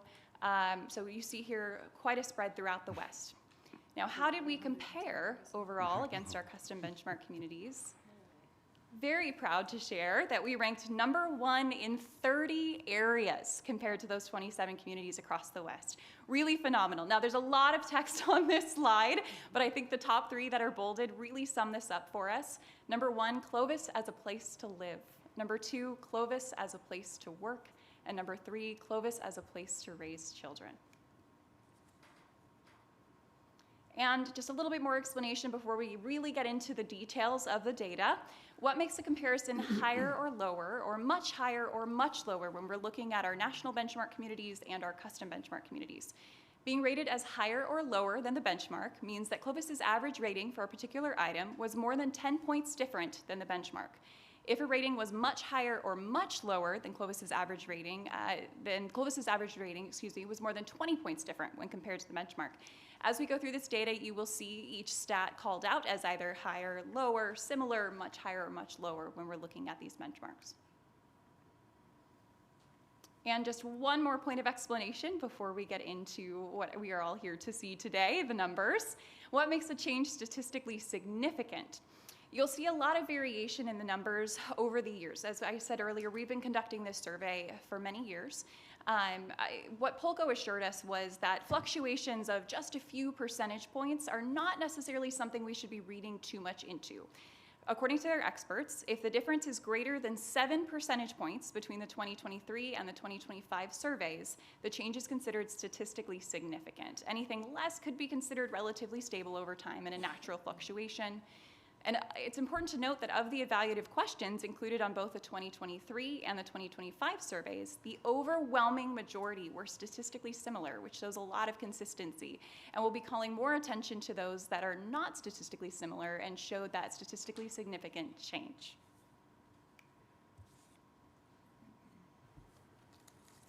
All right, thank you, Taylor.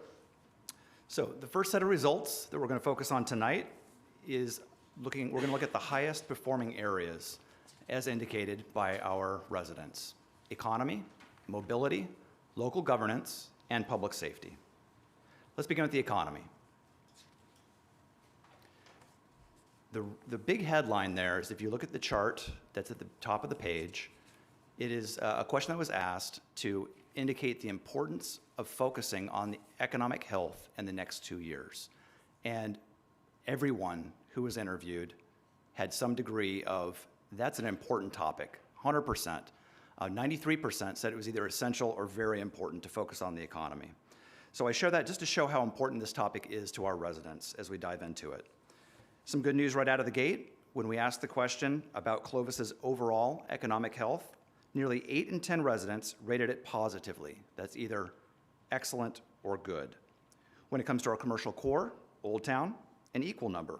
8 in 10 residents rated the area positively, excellent or good. Both ranked higher than the national benchmark and much higher than the custom benchmark communities. Chad and Taylor, can you educate me again on national benchmark? I get the custom benchmark, it's those cities that you showed. What is national benchmark? Every community that took this survey over the past 5 years were asked the same questions. And we're being compared to all of those questions across the nation. So how many cities is that, if it's the national? 500? 500 something? Approximately 500. 500. Okay. Yeah. So as you read through, either online or in front of you, the questions that were asked, these questions were asked of all of the communities, including the custom communities, the communities that we're being ranked with that are more similar to ourselves. All right. Other areas with higher rankings than both benchmarks: Clovis is a place to work, rated #1 in the custom benchmarks. Quality of economic development services, #1. Quality and variety of business and service establishments. And then shopping opportunities. Those all ranked very strongly. An additional question about the economy that we want to share with you, up 7%, is the very or somewhat positive sentiment when people were asked, what impact, if any, do you think the economy will have on your family income in the next 6 months? So similar to the national and custom benchmarks, up locally. So it's significant. It's interesting to see that it went down in 2023 when we asked the question, up in 2025. Next set of questions focuses on mobility. Mobility in this survey is defined as the ease with which residents can move about their communities, whether commuting, for leisure, or for recreation. So when asked about the overall quality of the transportation system, that's streets, signals, public transportation, it was ranked positively by 66%, or 2/3 of Clovis residents, ranking higher than both national and custom benchmarks. Upward trends from 2023 we saw in the area of traffic signal timing and traffic enforcement, both of which rose by about 10 points. Traffic enforcement ranked higher than the national and custom areas averages, including the top spot for custom rankings. Again, this is the percentage of residents who rated our signal timing and traffic enforcement as either excellent or good. Other notable results include ease of travel by public transportation and street cleaning. So areas that we can be very proud about and things that you just don't think about a lot until you drive down the road and you see a mess in the streets. Our residents acknowledge that we're doing a good job with that. Both ranked higher in both benchmarks, and then street cleaning, as you see, is number 1. Moving now to our next highest performing area, local governance. Residents expressed strong trust and satisfaction with local governance in Clovis. Nearly all assessments of the local government ranked higher than custom benchmark averages, including but not limited to the ratings for the overall confidence in Clovis government. You can see 57% of respondents said that their confidence was either good or excellent. And this is similar to the national benchmark and higher than the custom. Now, we wanted to draw attention to this next stat because it shows a statistically significant increase of 9%. Those who watched a local public meeting. That's very positive to see some increase in engagement there in our government meetings. And other areas with higher rankings than the custom benchmark, public information services, number 1. Overall direction Clovis is taking, number 1. Quality of services, number 1. Other areas acting in the best interest of the community, being honest, being open and transparent, informing residents about issues facing the city, treating all residents fairly, and treating residents with respect. That's the question. Yes, go ahead. Taylor, just to be clear, our watch a local public meeting, 15 to 24, is similar to what the national cities saw as well as our custom cities. Correct. So everyone across the country in these 550 cities saw a similar increase. Is that correct? Not necessarily a similar increase, but a similar rating overall. So Similar rating you could overall. assess that 24% would be a similar rating to the I national see. benchmark and the custom. I see, okay, okay, thanks. And then my question with regards back to that one is there a way to break it down to compare us just with the California cities? Because, you know, you're comparing us to Colorado, Oregon, all that, but I'm interested to see how, because California is unique, and I would like to see how we compare, if it's just so much better, or just like any other California city, if you can break that down, that I'd be interested in that analysis. Yeah. That's a great question. Polko's data experts did not break it down with that level of specificity, but I'm sure upon request they would be happy to do so for us. Okay.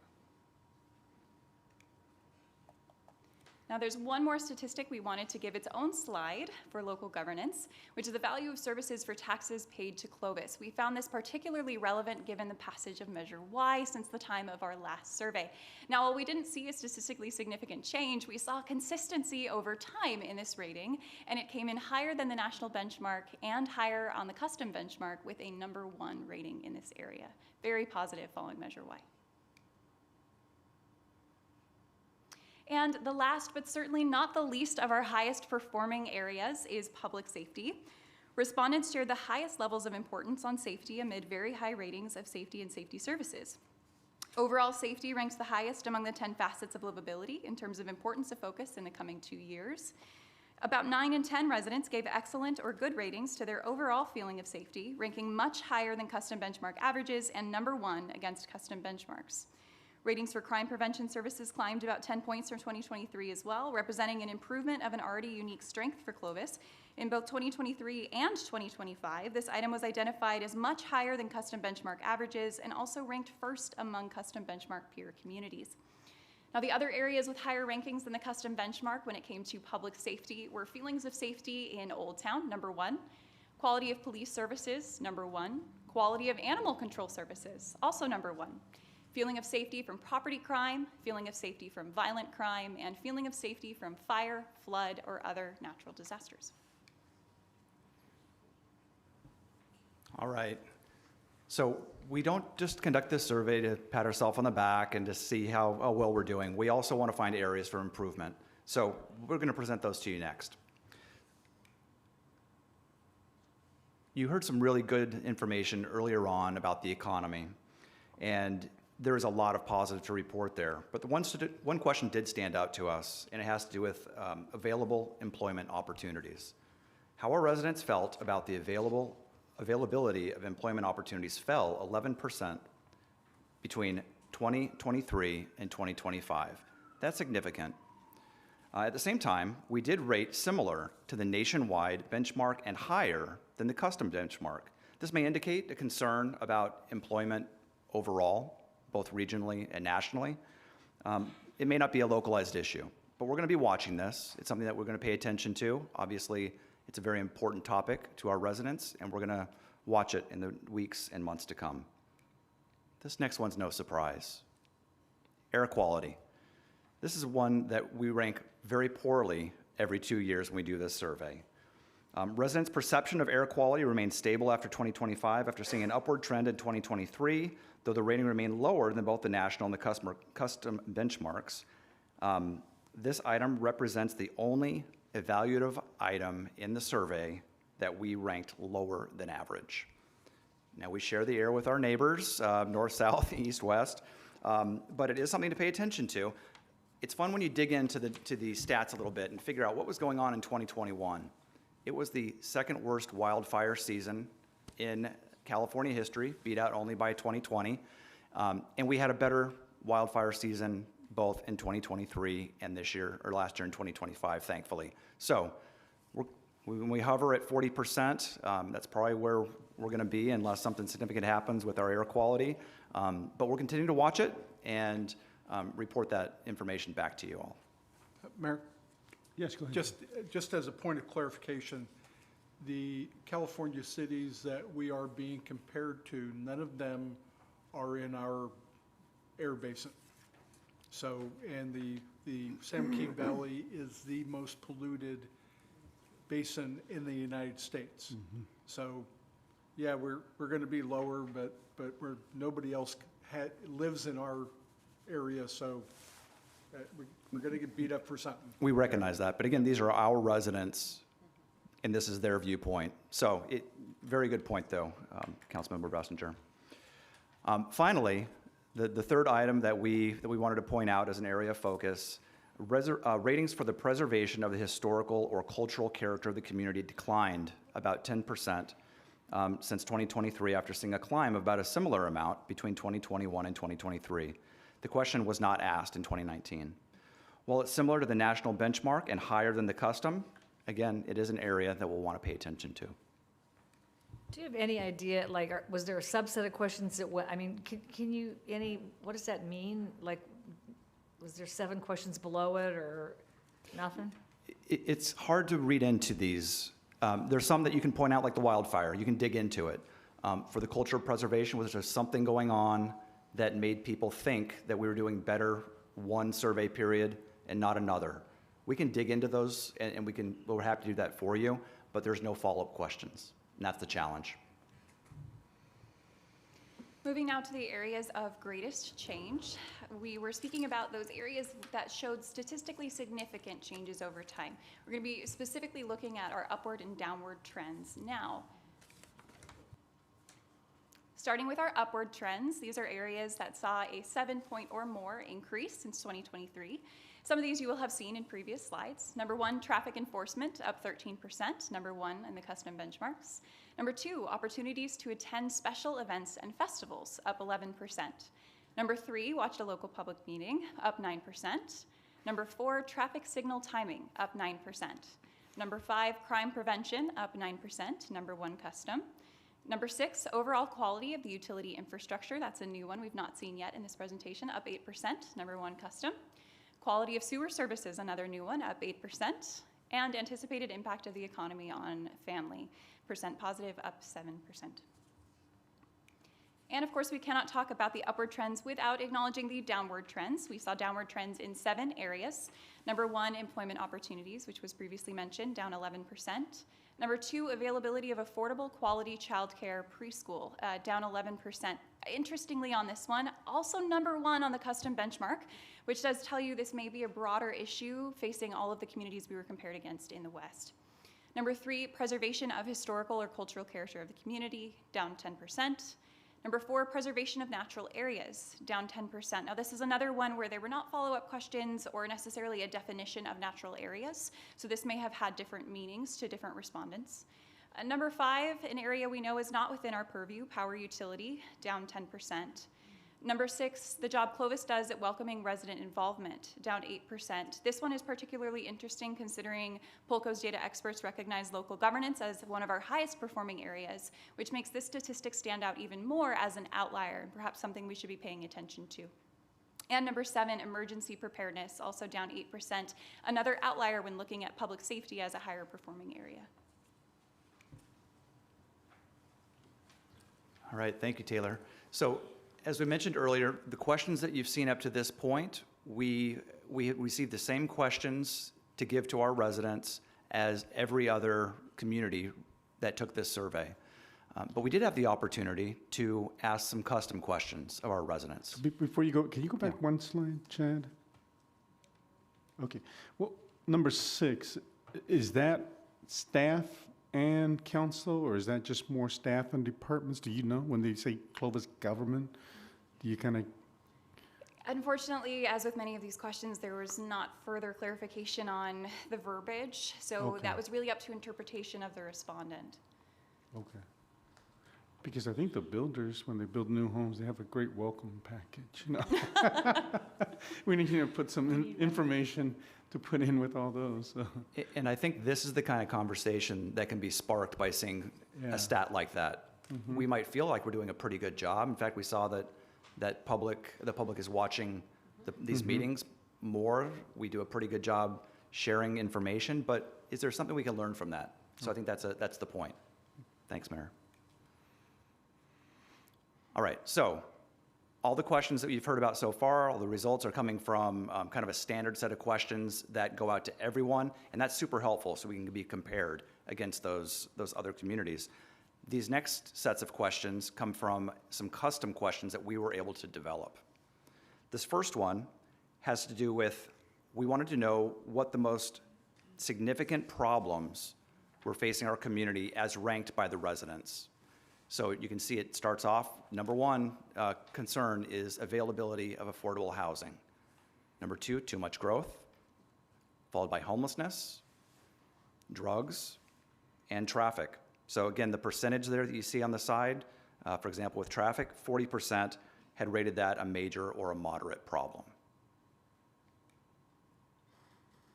Our residents were also asked to identify areas of focus for the city for the next 2 years, things they wanted us to look at and to pay attention to. Number 1, protecting natural resources. 81% said they wanted us to focus on that as something that was essential or very important. Similar to what Taylor mentioned earlier, we don't exactly know what people had in their heads when they marked that natural resources were a concern, but we might be able to extrapolate some information from it and pay attention to it. Improving traffic and road conditions, also ranked high as a priority. Planning, development, and growth management. Increasing employment opportunities, and increasing activities for youth, all ranked very high as priorities. Chad, these categories are us giving it to them? Yes. Who would vote no on these? I mean, I just look at it and I go, you give this, but if you give a list of 10 and then you take the top 5, I'd be interested to see. But if it's just these, I look at this, even if I took the survey, oh yeah, activities for youth. Yeah, Let me ask you a question, Taylor. Did we have other questions that we asked? Did they have other topics they could have ranked? Yes, that's Okay. correct. There were many priorities that they could choose from to rank. These are those These that are were the ranked the top 5. highest overall. Yes, Okay, correct. okay. All of the rankings are available in the full packet. Okay. And we have the other categories? Do you remember some that did not make it? Because I'm interested to see what a survey is thinking when they're thinking, oh, natural resources, because, I don't know, what do we do with natural resources in the city? I do believe we have that available. Please give Yeah, us a because moment. we're a tree city. So for example, Taylor, I'll tackle the first one with concerns. In addition to the questions that you see there, or the topics you see there, lack of growth was a question. Do we not have enough growth? Rundown buildings. Do we have blight? Weeds building, like weeds growing on people's lots. Junky vehicles. Availability of public transportation. And that rounds it out. So those did not rank. I think we'd be happy to hear that. They did not rank as high as a problem. That's good to know. Yep. Yeah. And then for priorities, there were a few other questions. Do you have that in front of you? Let's see here. Yes, I do. All of the categories together, increasing the amount of activities for seniors, such as group exercise classes, arts and history classes, pickleball courts, etc. Oh, Increasing the amount of activities for youth, providing more affordable housing, providing additional community recreation facilities, planning, development, and growth management, increasing employment opportunities, protecting natural resources, improving traffic and road conditions, single-family, that's the next question. That is the total. Okay. Yeah. For protecting natural resources, rivers, lakes, open spaces was the definition. Okay. Yeah. Thank you very much for Yes. that. Yeah, you got it. All right. One last custom question that I wanted to share with council. This was a question that we were asked to include in this survey this year, and it has to do with term limits. The first question is, would you support establishing term limits for members of the Clovis City Council?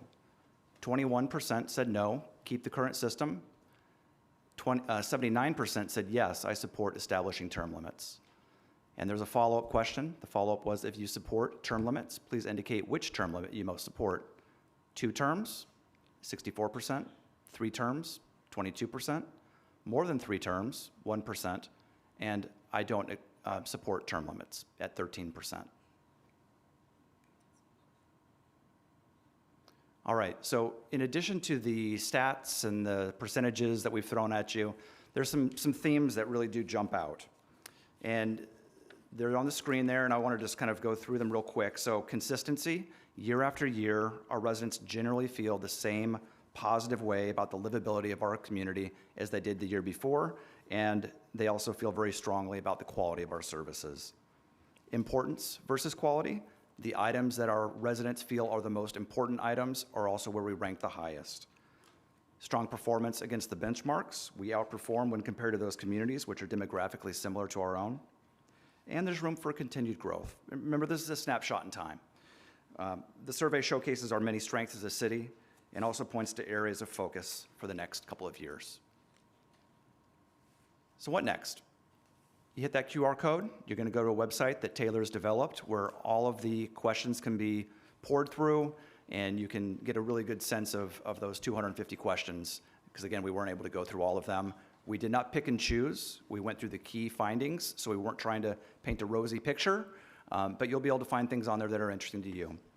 Survey findings will be utilized when considering budget and program recommendations to council throughout the next 2 years, and then we'll plan on conducting this survey again in 2027 and see what we can learn from it. That concludes our presentation, and we're available for any other questions that you have. Any questions of staff at this time? Okay, we're going to go ahead and open up the public portion. Any comments or questions from the public regarding the survey?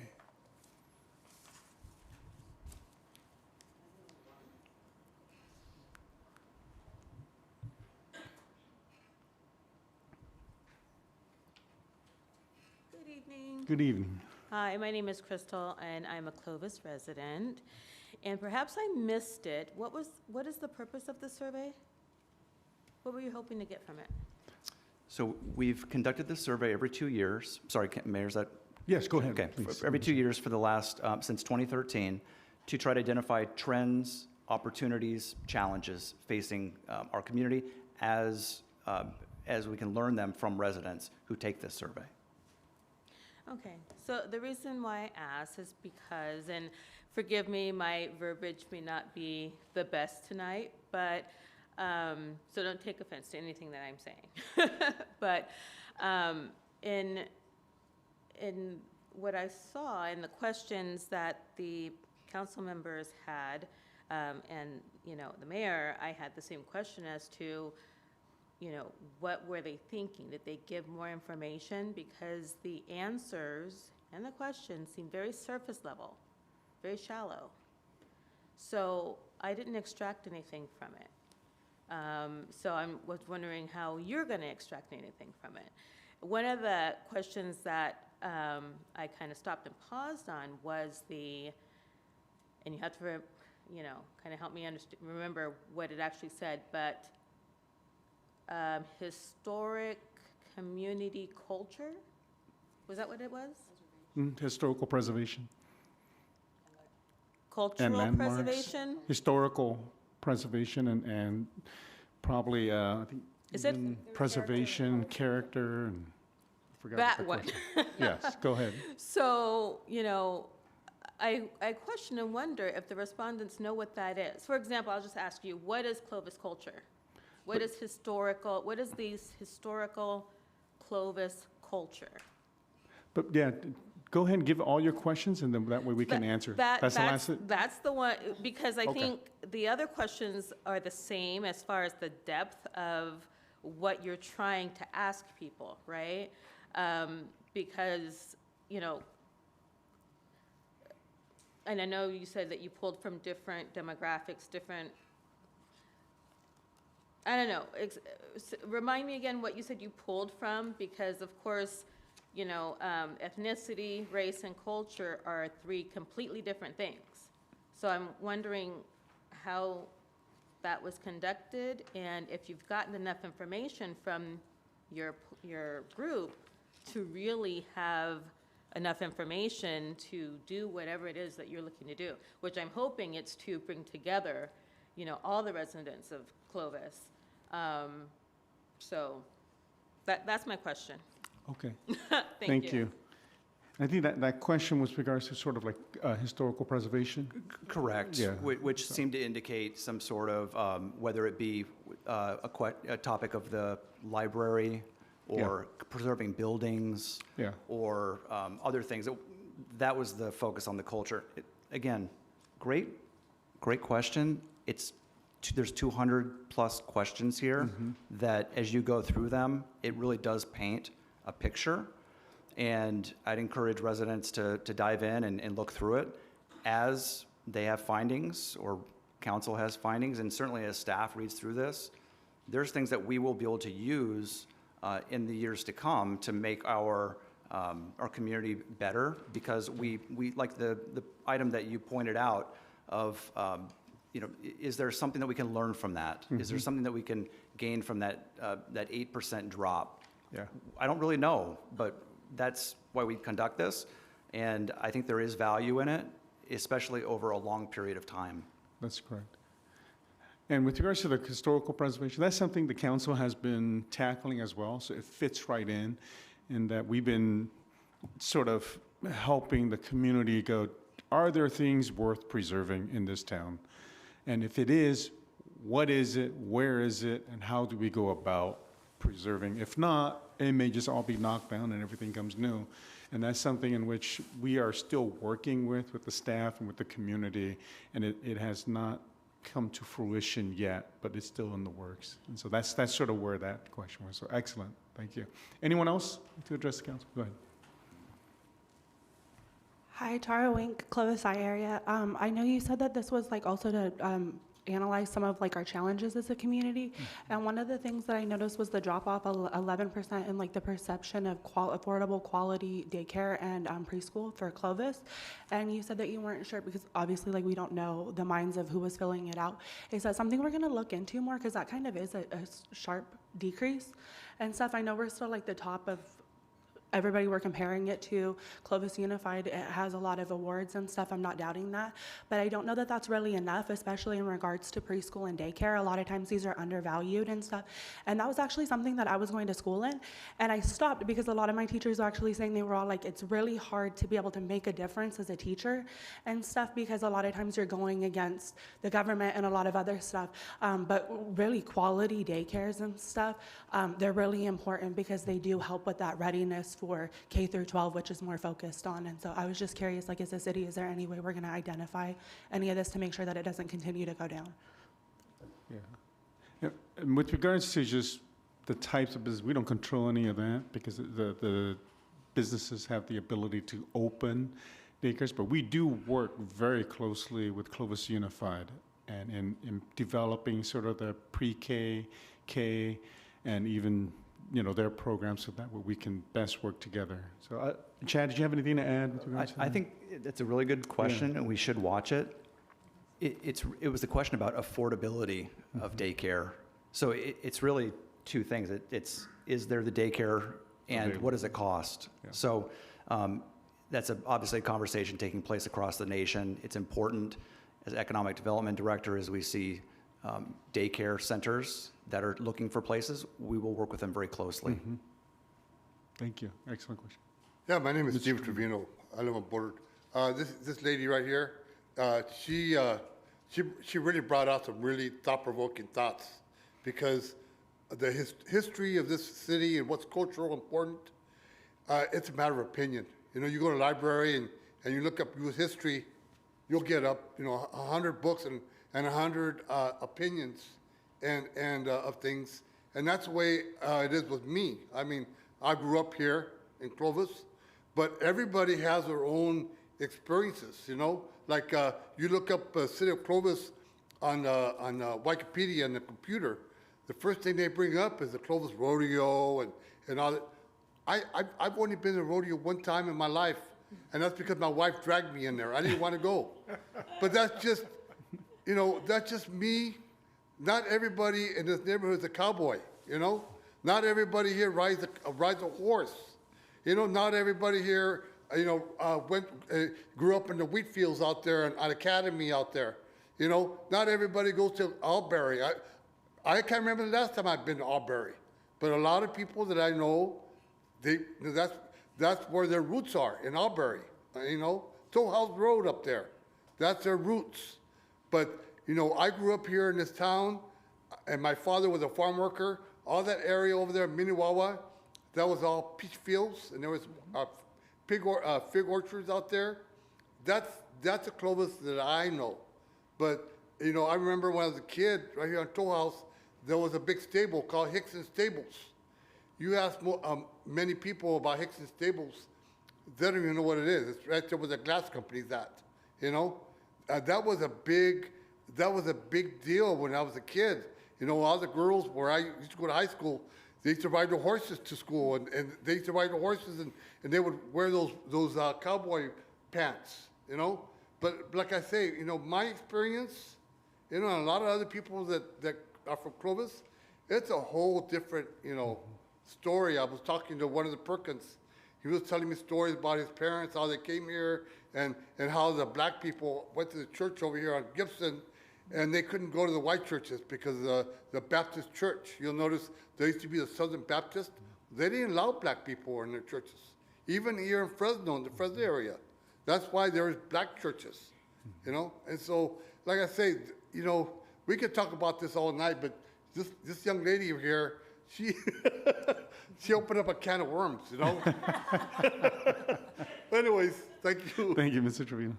Any other comments or questions? Okay, thank you.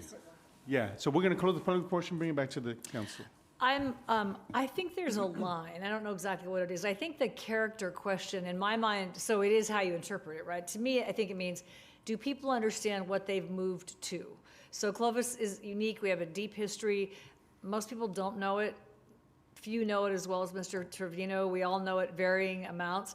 But I think I think it's still that idea about what do you belong to here? It's very different than someplace else in Southern California. So I kind of think that's an interesting thread through this that we've all tried to work on building-wise, book-wise, flag-wise. Like it's unique here. So I feel kind of committed to that.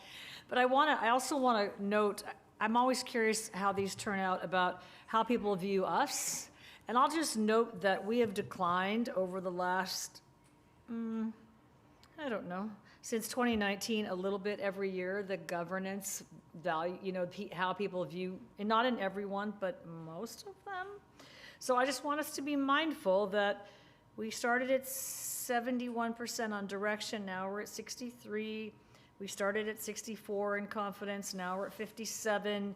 So there is a teeny, probably statistically insignificant, but you all didn't call that out. I think it's okay to say it's hard. Government isn't really popular these days of any stripe. So I want us to be aware of that as we look at this, because I do think there's a line between welcoming and character and how, the governance performs. You all as staff do remarkable work. Every rave in here is about you, 100%. Thank you. But I wanted to call out for my colleagues as we look at our own performance, it's declining in every category since 2019, most every. And you didn't tell us that, but I thought I'd point that out so we can do some thinking about what this represents. And it'll change over time as people come and go, but just to note that there's a line, there's a thread here somewhere that I think we just have to be mindful of. And again, to staff, every one of those positives is you, all of them. So thank you. Go ahead, Drew.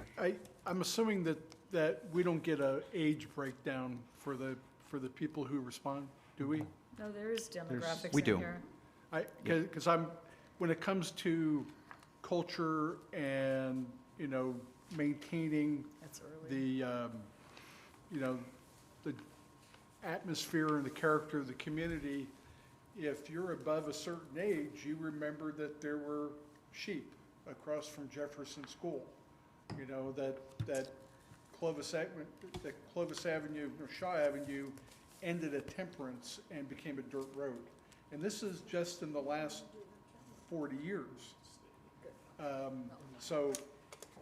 And when we had large groups of people that were pushing really hard to not bulldoze a Carnegie Library, because that's where they went after school.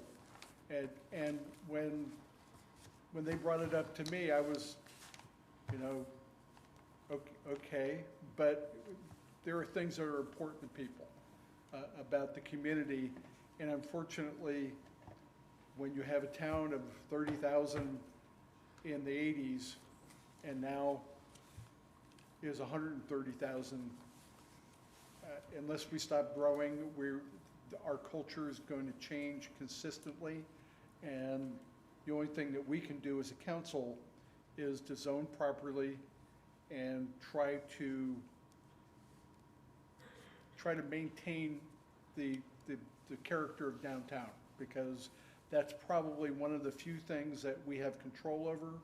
And when we're doing our planning for different areas, we can say, okay, these are the type of houses that we're not going to permit. Weird houses like the geodesic dome houses they had in the 60s. But I think there are things that we can do, and then, quite frankly, there are things we have no control over. Any other comments from council? Well, my only comment with regards to what Lynn said with governance, I think the questions are confusing in that it says government instead of city council. Because the last question, it says, overall, how would you rate the quality of services provided by each of the following? The city of Clovis went up, the federal government went up. And so, okay, if it's very bad, meaning we keep hearing it's bad federally, but yet it went up as well. So is it services? Did I get more in my money? Am I economically better? But I would like, if we have feedback, to just go, hey, let's just rate the city council. Right? Is your city council responsive? Is city council?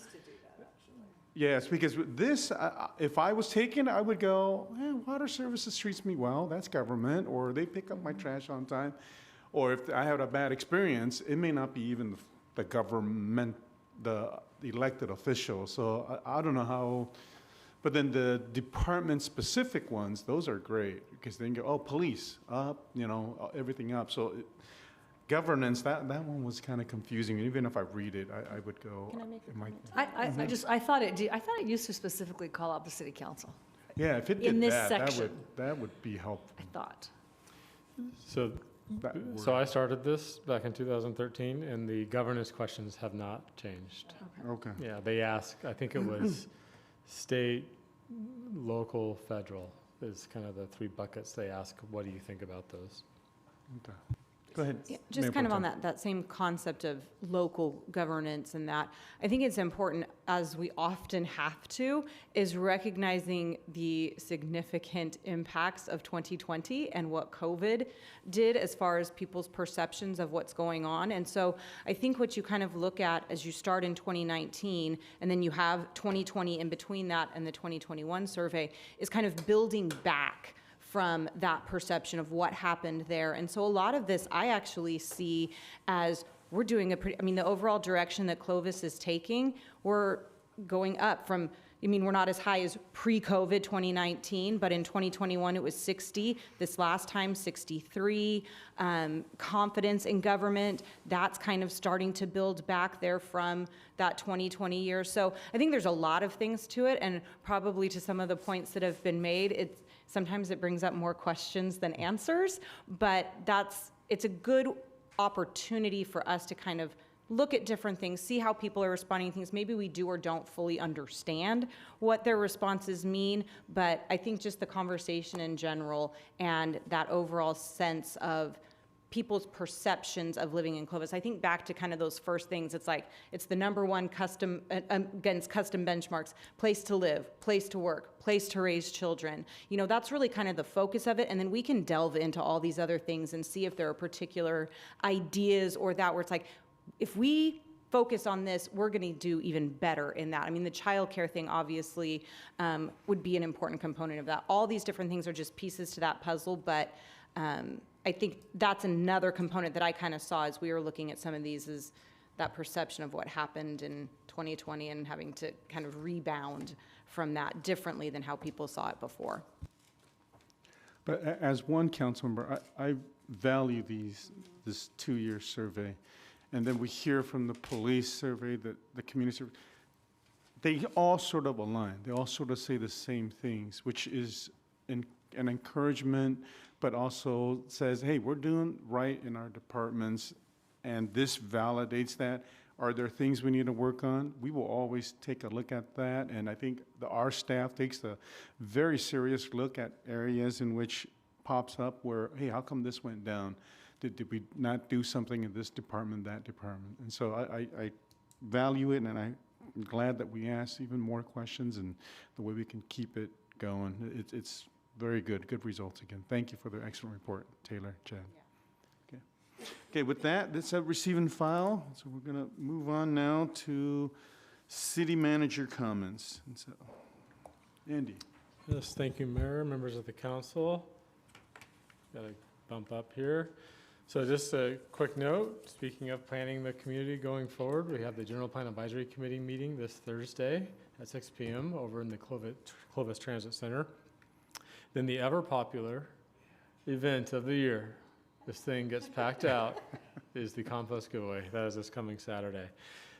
So get out there early if you want your compost, but that is one of the most popular services the city provides, and probably is a reason for some of the high marks that we get on that survey, honestly. It is very popular. I tried. No ticket required, no admission. No admission required, but yeah, buckle up. Where's the ticket? It comes with your utility bill, yes, to make sure you're a resident, but you don't have to pay anything or anything like that. You like to pay to get in, because it's so popular. Yeah. And then just a quick note, the council directed items report was on the dais for you tonight to take a look at. Let me know if you have any questions or things that we've missed, and we'll continue to work on those.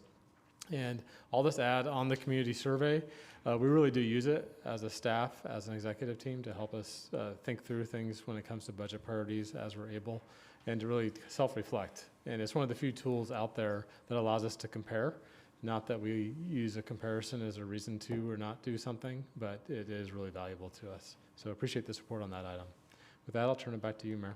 Okay, thank you, Andy. We'll move now to City Council comments. Councilmember Basco? Yeah, just a couple things. I went to the NKGSA board meeting the other day. It had to do with, they did a water count, and as of now, things were okay. That last rain in February kind of helped us out, but they were supposed to do another impact study, I think this weekend, or this week. Is that right, Scott? Yeah. To actually get us a number of where we should be or not be as far as our water outlook for this year. So the dams are all doing good right now, so everybody's pretty happy about that. The wells are doing good, and so no complaints on water right now. So that part's good.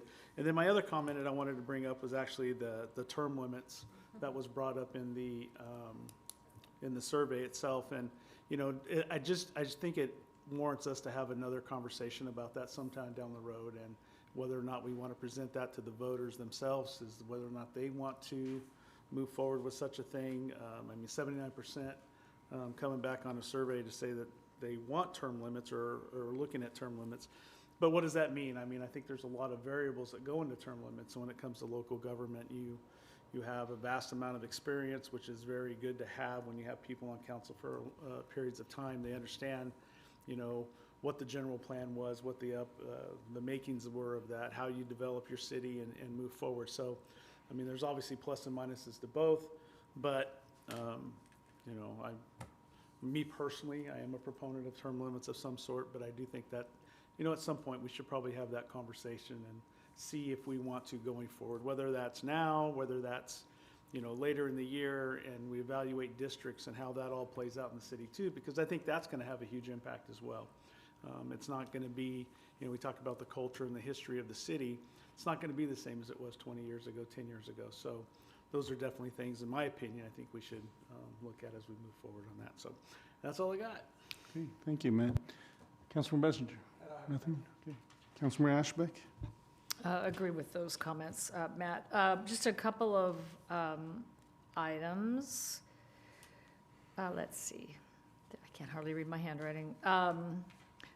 There is our Clovis Unified Subcommittee meeting tomorrow. If any council members have agenda items for that discussion, we could add them in. I haven't seen the final agenda, but if anybody have any topics to bring to the school board, let us know before lunch tomorrow. I want to also ask if the council would be open to having a discussion on the 2 transportation measures. We are going to ban the words measure C from our vocabulary because it doesn't exist anymore.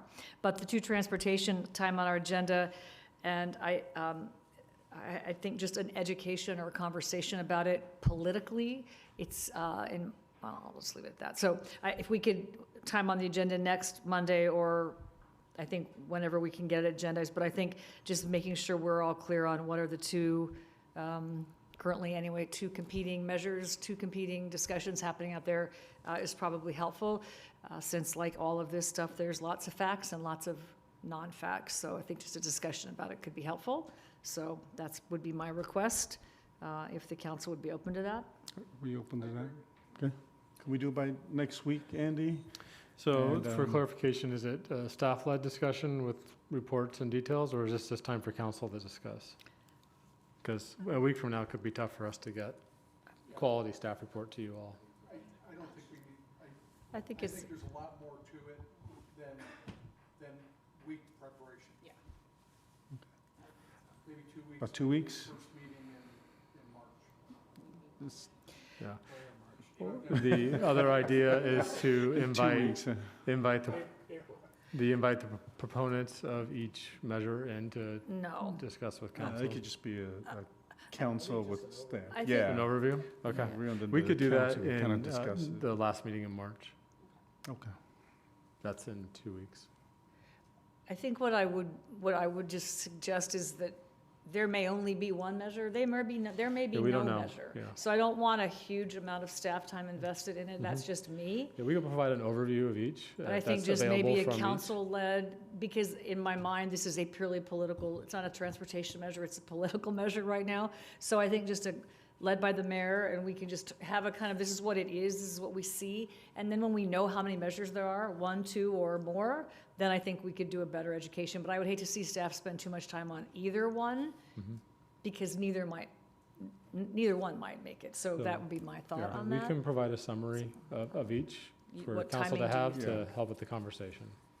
I mean, if it's in alignment with what Councilmember Ashbeck is saying, can that be moved up quicker, Andy, if there's less work on your end? Yeah, I think we could do that next week. Yeah, Just know and that it wouldn't so- be But you would need super to- detailed. It would Yeah. be basically what's available to us on the web or those types of things in the measures themselves. And we could attach the proposed measures if council wants to peruse them.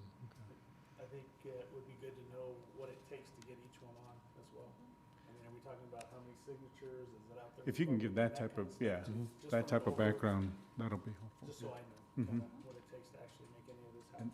And those deadlines. Might be a little ambitious for next Monday. We- I'll give them 2 weeks. Okay, 2 weeks. We'll do if we can do it Monday, we will. How's that? Okay. If not, we'll do it the next meeting. That'll Okay, work. thanks. Okay. And then just a couple more things. I'll let you talk about the mayor's legacy luncheon. I'll take it. Yes. That I Well, think all of most us of can us talk about that, attended yeah. to. But again, just a really wonderful, wonderful event. And then my final item is kind of an unusual, but I had a chance to attend a celebration of life. And this might be somebody that you might have known, Mr. Trevino. Her name was Doris Gonzalez, and she was the daycare coordinator at OLPH. Dora. And my point in sharing that her celebration of life, it was a powerful story about Clovis. And her surviving siblings talked about how they got to Clovis, and they were poor. They grew up in LA in a housing project that I don't know the name of.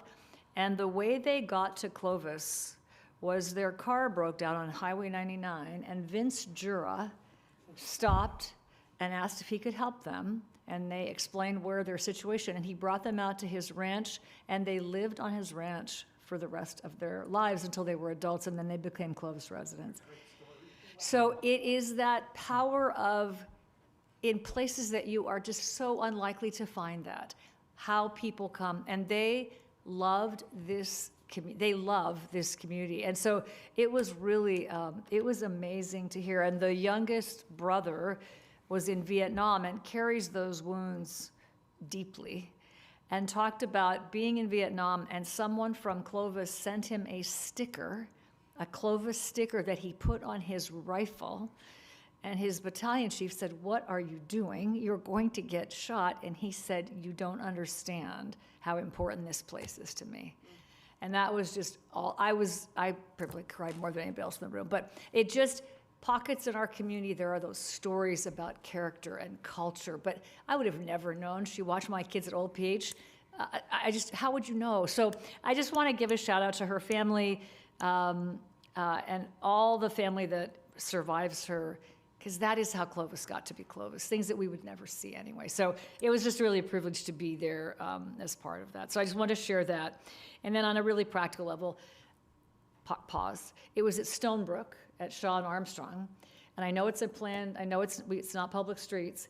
There is no parking inside that neighborhood because in front of every mailbox, they have parking spaces and a sign that says, "Don't park within 15 feet of the mailbox," which is every house. So there's no parking. And I don't know how the fire department navigates there. You don't. It's just, so anyway, I don't know if there's any, but we drove around and around.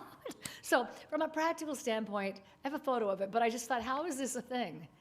Parking on one side of the street, marked off, striped, like great, park right here in front of every mailbox, a sign, "Don't park here." And I thought, that doesn't work. So Lessons from the past. Huh? Lessons from the past. Oh my gosh. So anyway, I did have to chuckle. I thought about the fire department, like, this is insanity. But okay, so we'll just leave it at that.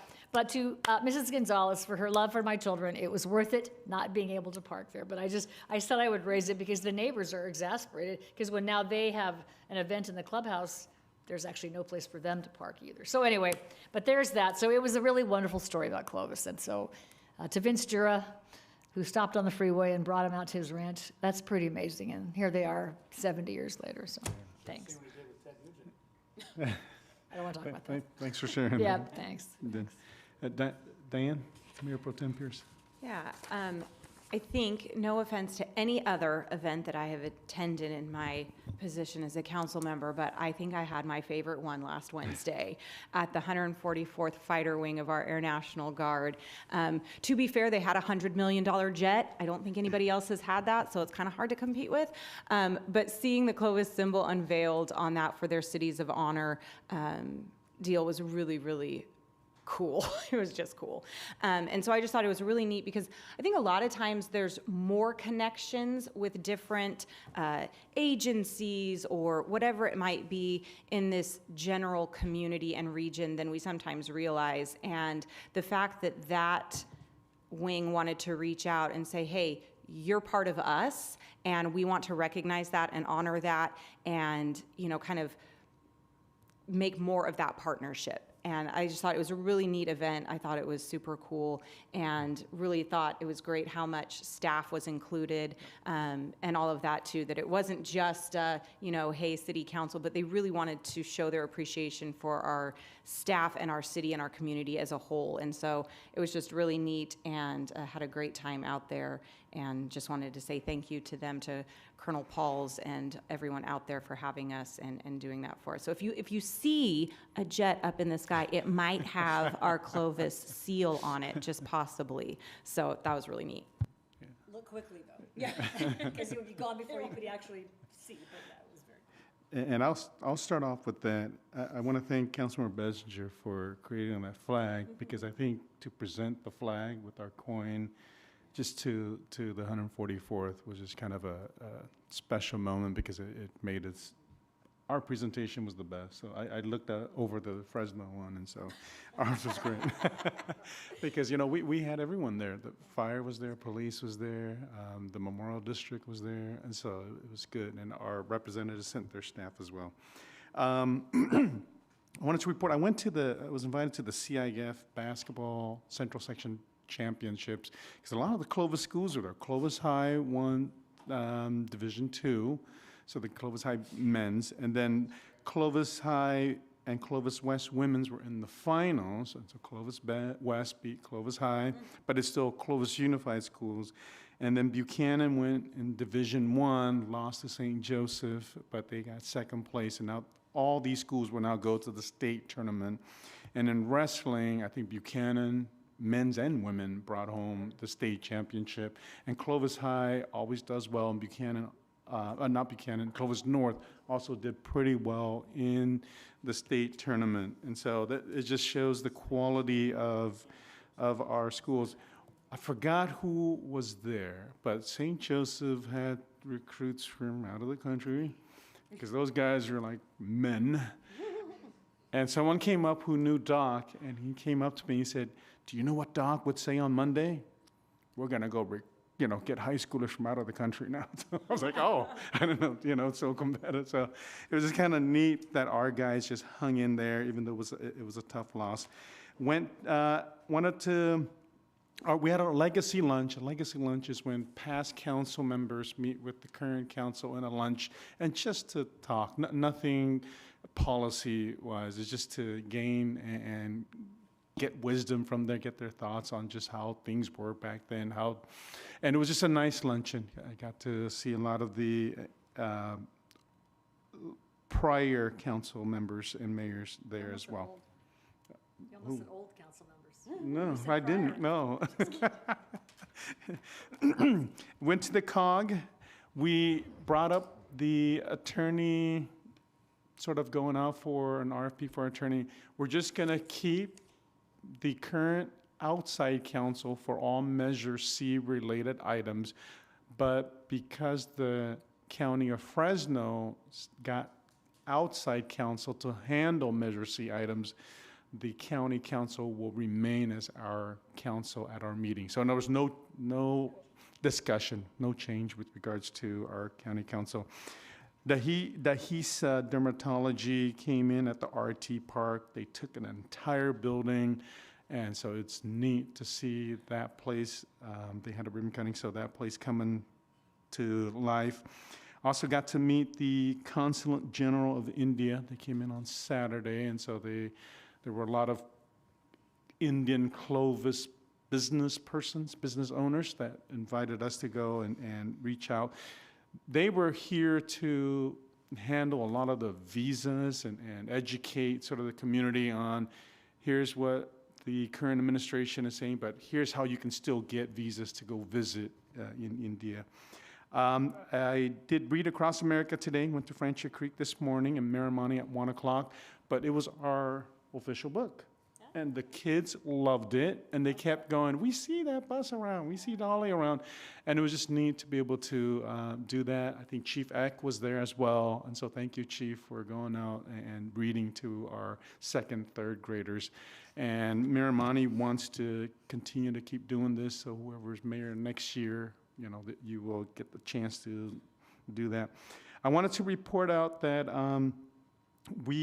the staff is working with other organizations on America 250, the 250th birthday. So Clovis wants to do it, and we've always done it where it's a community. So it's not just a city event, it's not just a Memorial District event or a rodeo event. We want it all to be together. The rodeo is already calling its parade the 250th parade. And so we're trying to calendar everything.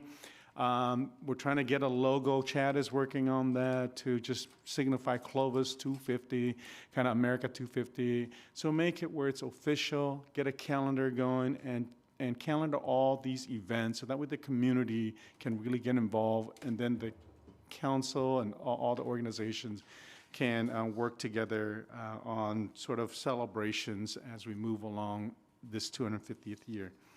And I think that's... Oh, yes. On Friday, we went to the African American Trailblazers Award held by the museum. And so it was a wonderful event here in the Morrill District. And so thank you, Councilmember Ashbeck, for being there. And so it was just neat to see the awards of just excellent people in the community doing excellent work. And we appreciate them coming to Clovis to hold their celebration. Yes, go ahead. Just so one thing about that, speaking of history, so they honored it posthumously an African-American pastor who ordered, who ordered the photo that turned into the Iwo Jima Memorial. So a pastor from West Fresno in a platoon or some unit ordered the photo that turned into that museum. Wow. And they honored this man. And his family was there to receive it. I didn't have any idea. So even that memorial has a Clovis connection, which was cool. So, very nice. And that's all I have. So thank you very much. We are adjourned at 8:42. Thank you.